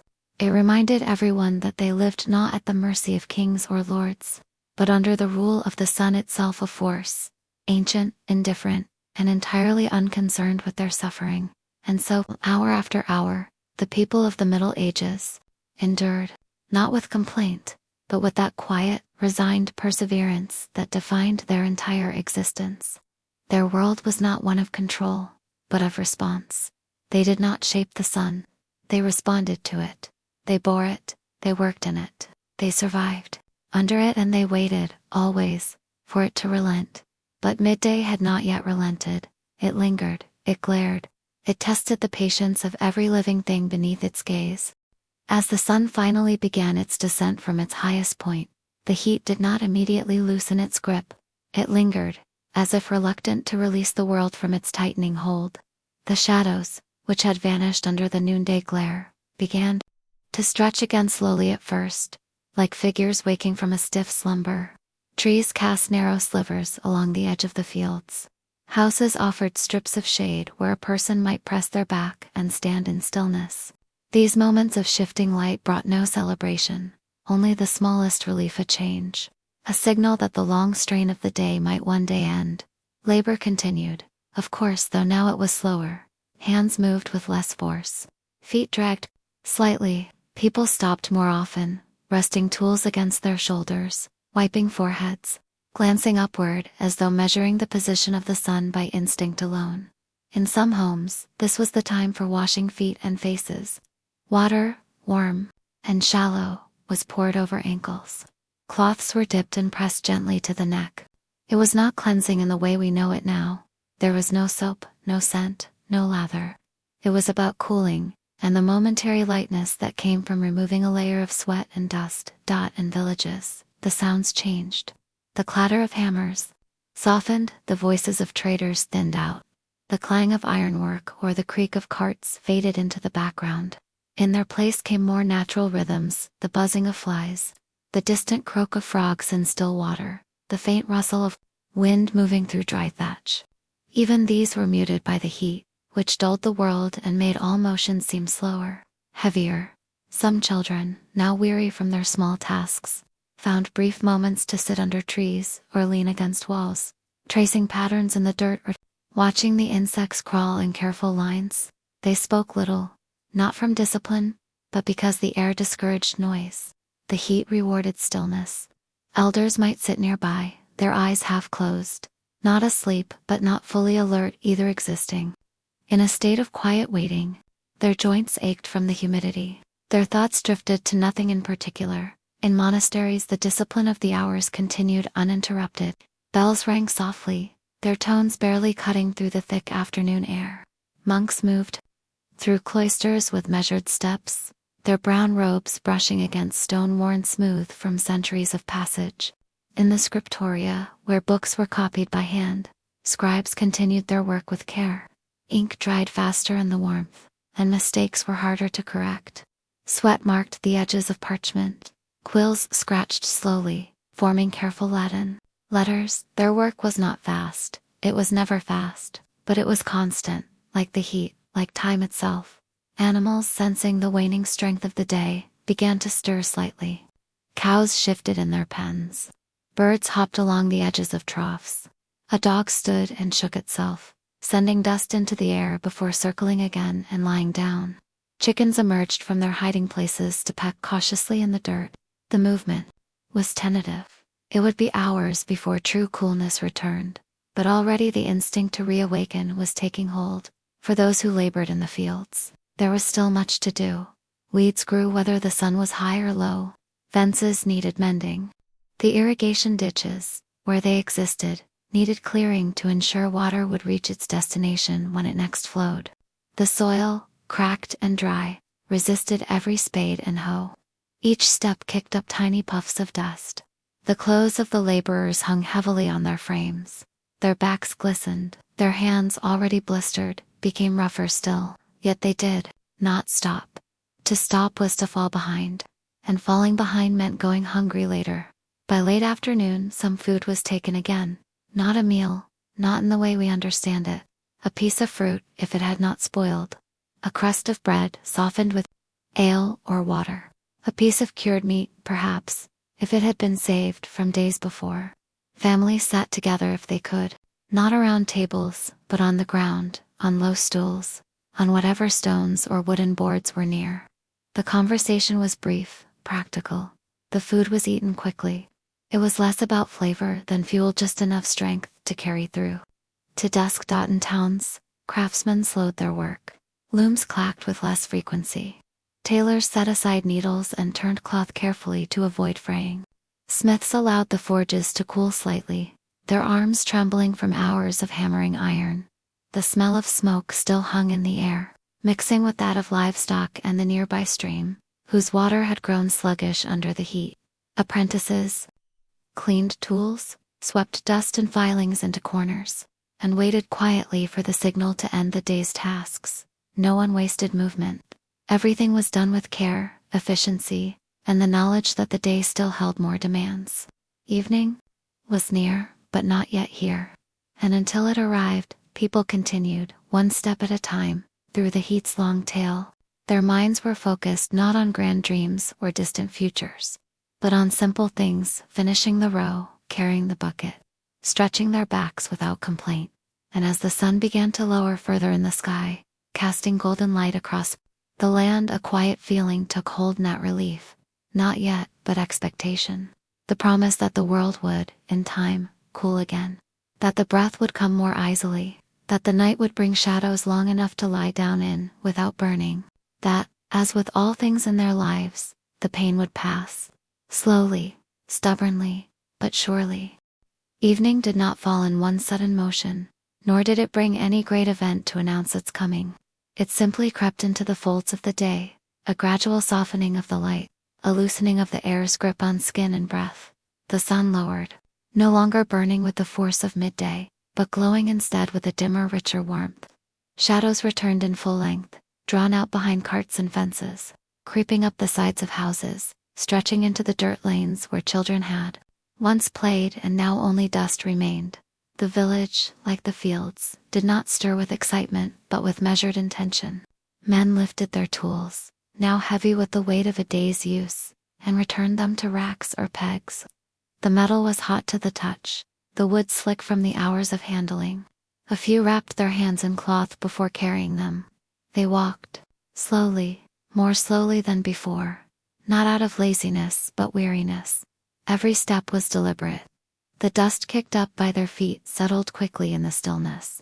Women wiped sweat from their faces once again, though now it did not flow as heavily. They turned to the last of their duties, preparing food if any remained, feeding animals one final time, checking the stores of water and grain.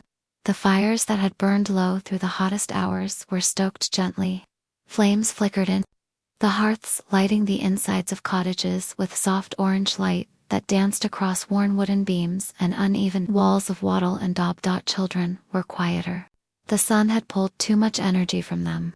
Their play was slower, their laughter less wild.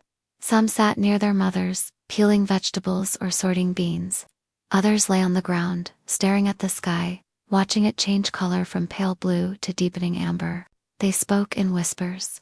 They traced shapes in the earth with their fingers. Their movements were not the movements of youth in spring, but of youth shaped by heat, shaped by labor, shaped by a world that asked more than it gave. In monasteries and manors alike, bells rang again, not loud, not startling, but clear. The bell was the rhythm of life.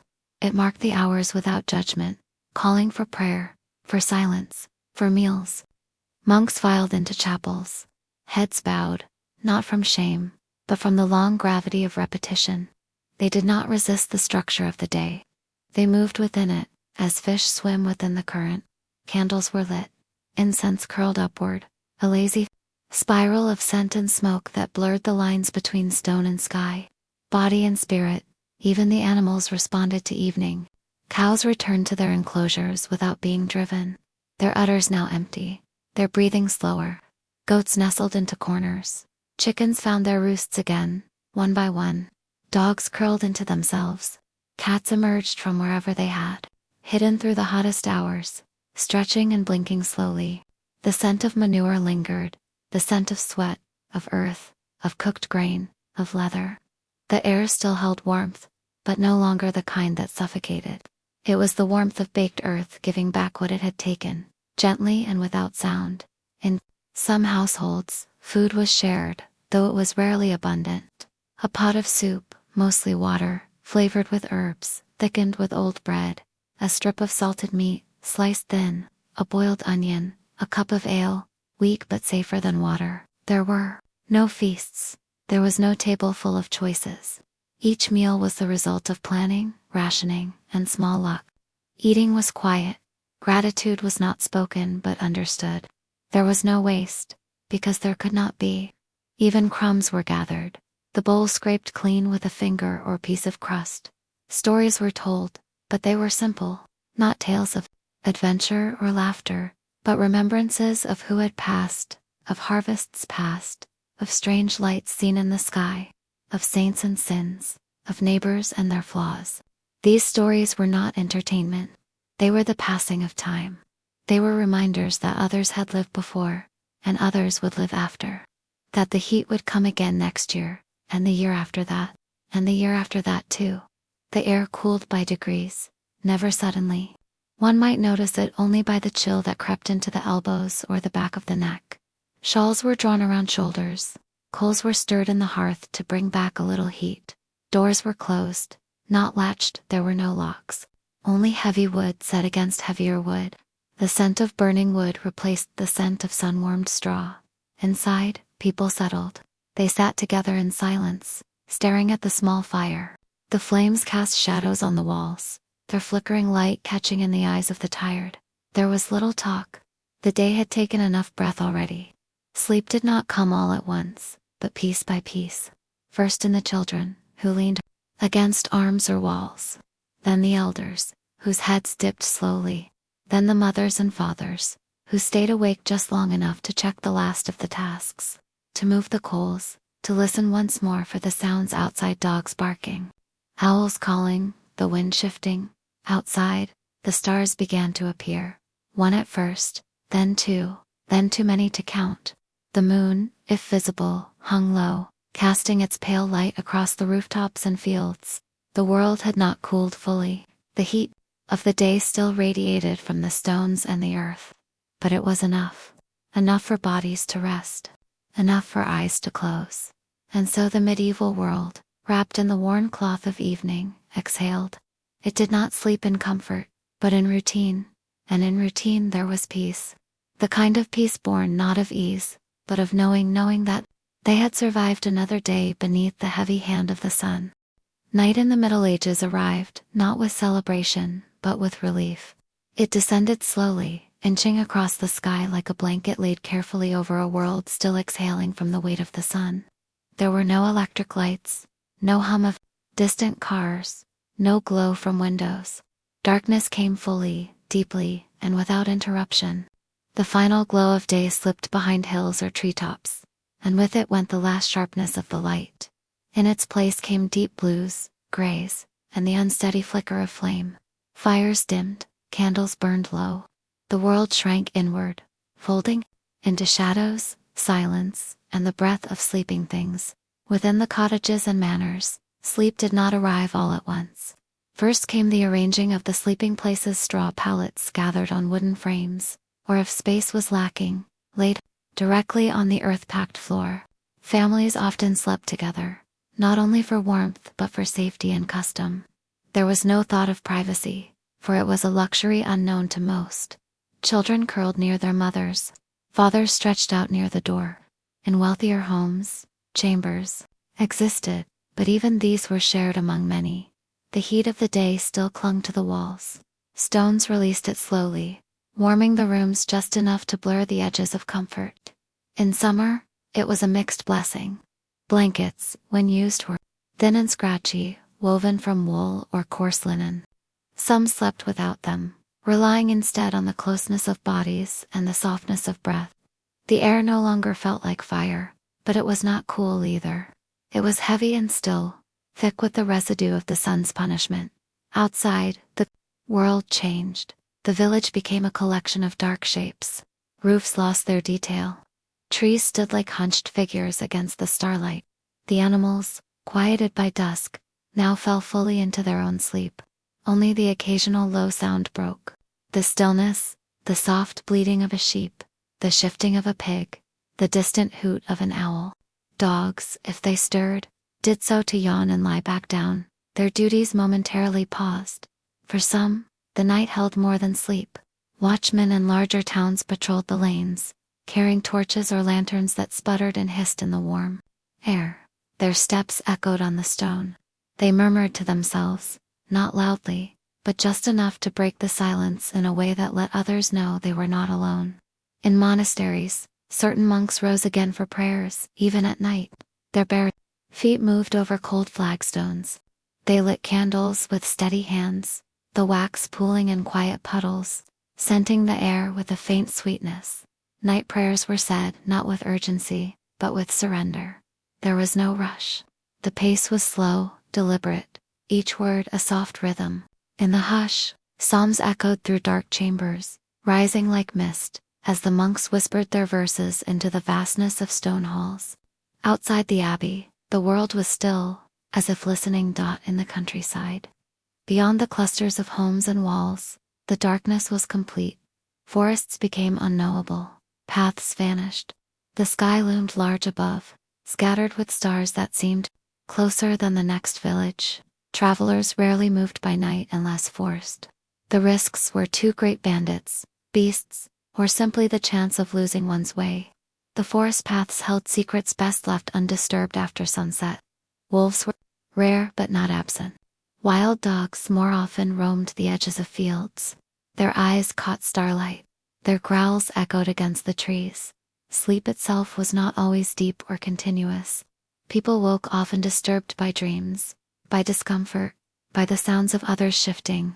In some places, segmented sleep was common. A few hours of slumber, a waking hour in the middle of the night, followed by a return to rest. That waking hour might be used for quiet thought, whispered prayer, mending something small, or simply sitting in the dark, listening to the creak of the house and the soft rhythm of breathing. Dreams came, but they were shaped by the day's heat and hardship.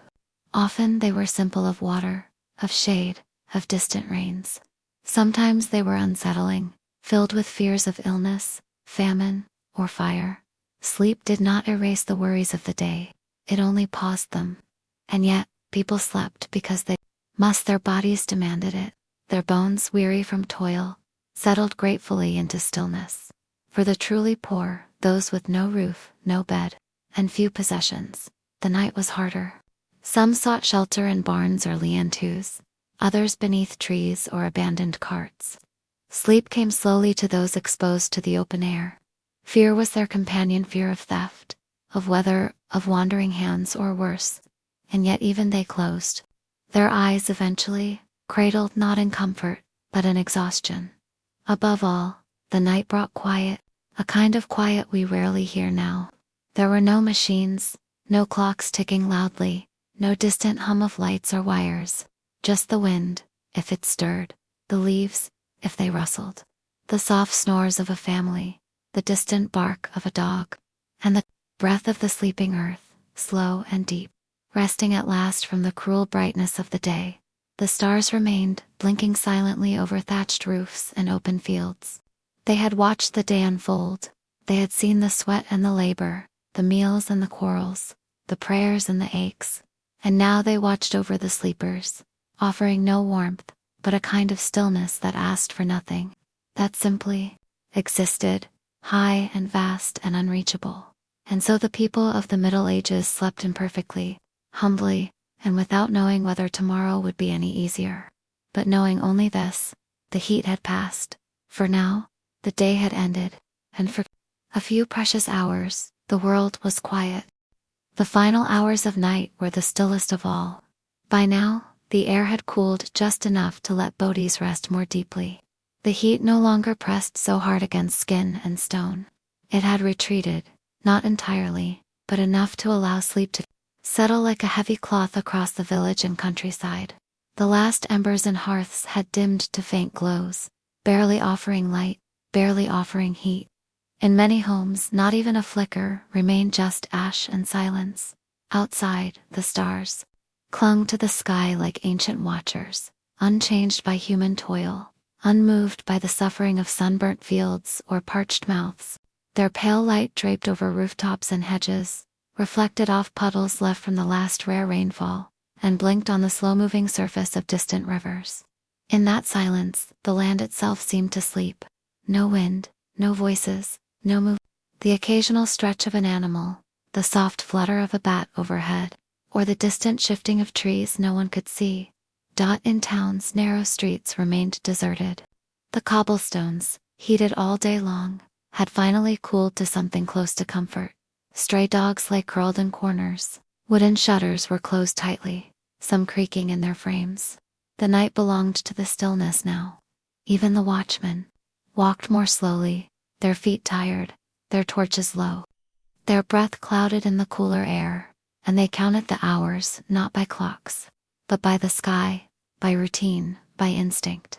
Farther out, in lonely cottages and farmsteads, sleep remained thick. Dreams carried villagers through strange, familiar visions of animals and saints, of full granaries and shaded streams. The dreams were not grand or ambitious, but woven from the ordinary textures of their world.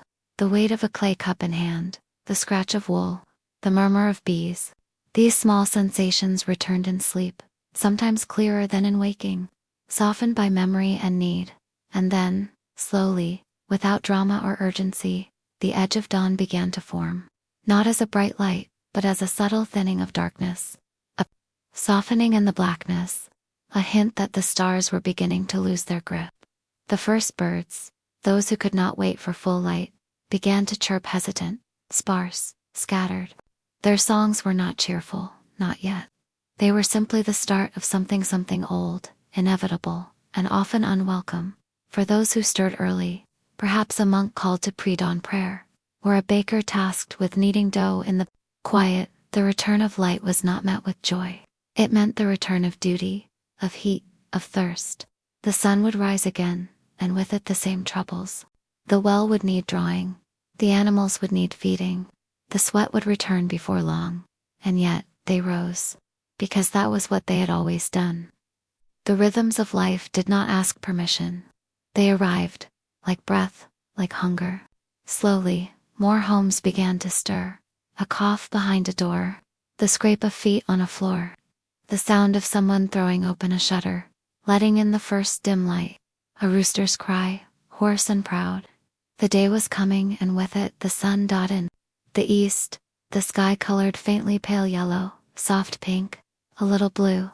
The stars vanished one by one. The dew returned to leaves and grass, though the ground itself stayed warm. The breath of the new day began to spread, not yet harsh, but promising that heat was not far behind. Those few moments, when the air still held the night's hush and the light was still merciful, were perhaps the gentlest of the day. A small mercy before labor returned. In the village square, a bucket was lowered into a well. In a field, a man adjusted the strap on his shoulder. Inside a kitchen, a woman moved ashes aside and rekindled a fire. Children mumbled in sleep, resisting the pull of morning for just a few more minutes. But already, the pace was returning. The motions of work, of preparation, of repetition. And so the cycle began again. Another day beneath the same unrelenting sun. Another day of dry mouths and tired feet. Of patience and sweat and prayer. But also of endurance. Of silent strength. Of the quiet courage it took to survive not just wars or plagues, but the simple brutality of daily life under the sun. The Middle Ages were not made of dragons and castles alone. They were made of ordinary people rising again and again under the same burning sky. They were made of moments just like this one, of waking, breathing, and preparing for another day. They did not choose, but endured. And as the sun finally broke the horizon, touching the fields with its first golden rays, the sleepers of the medieval world, young and old, rich and poor, stepped once again into the light. Not because it was kind, but because there was no other way.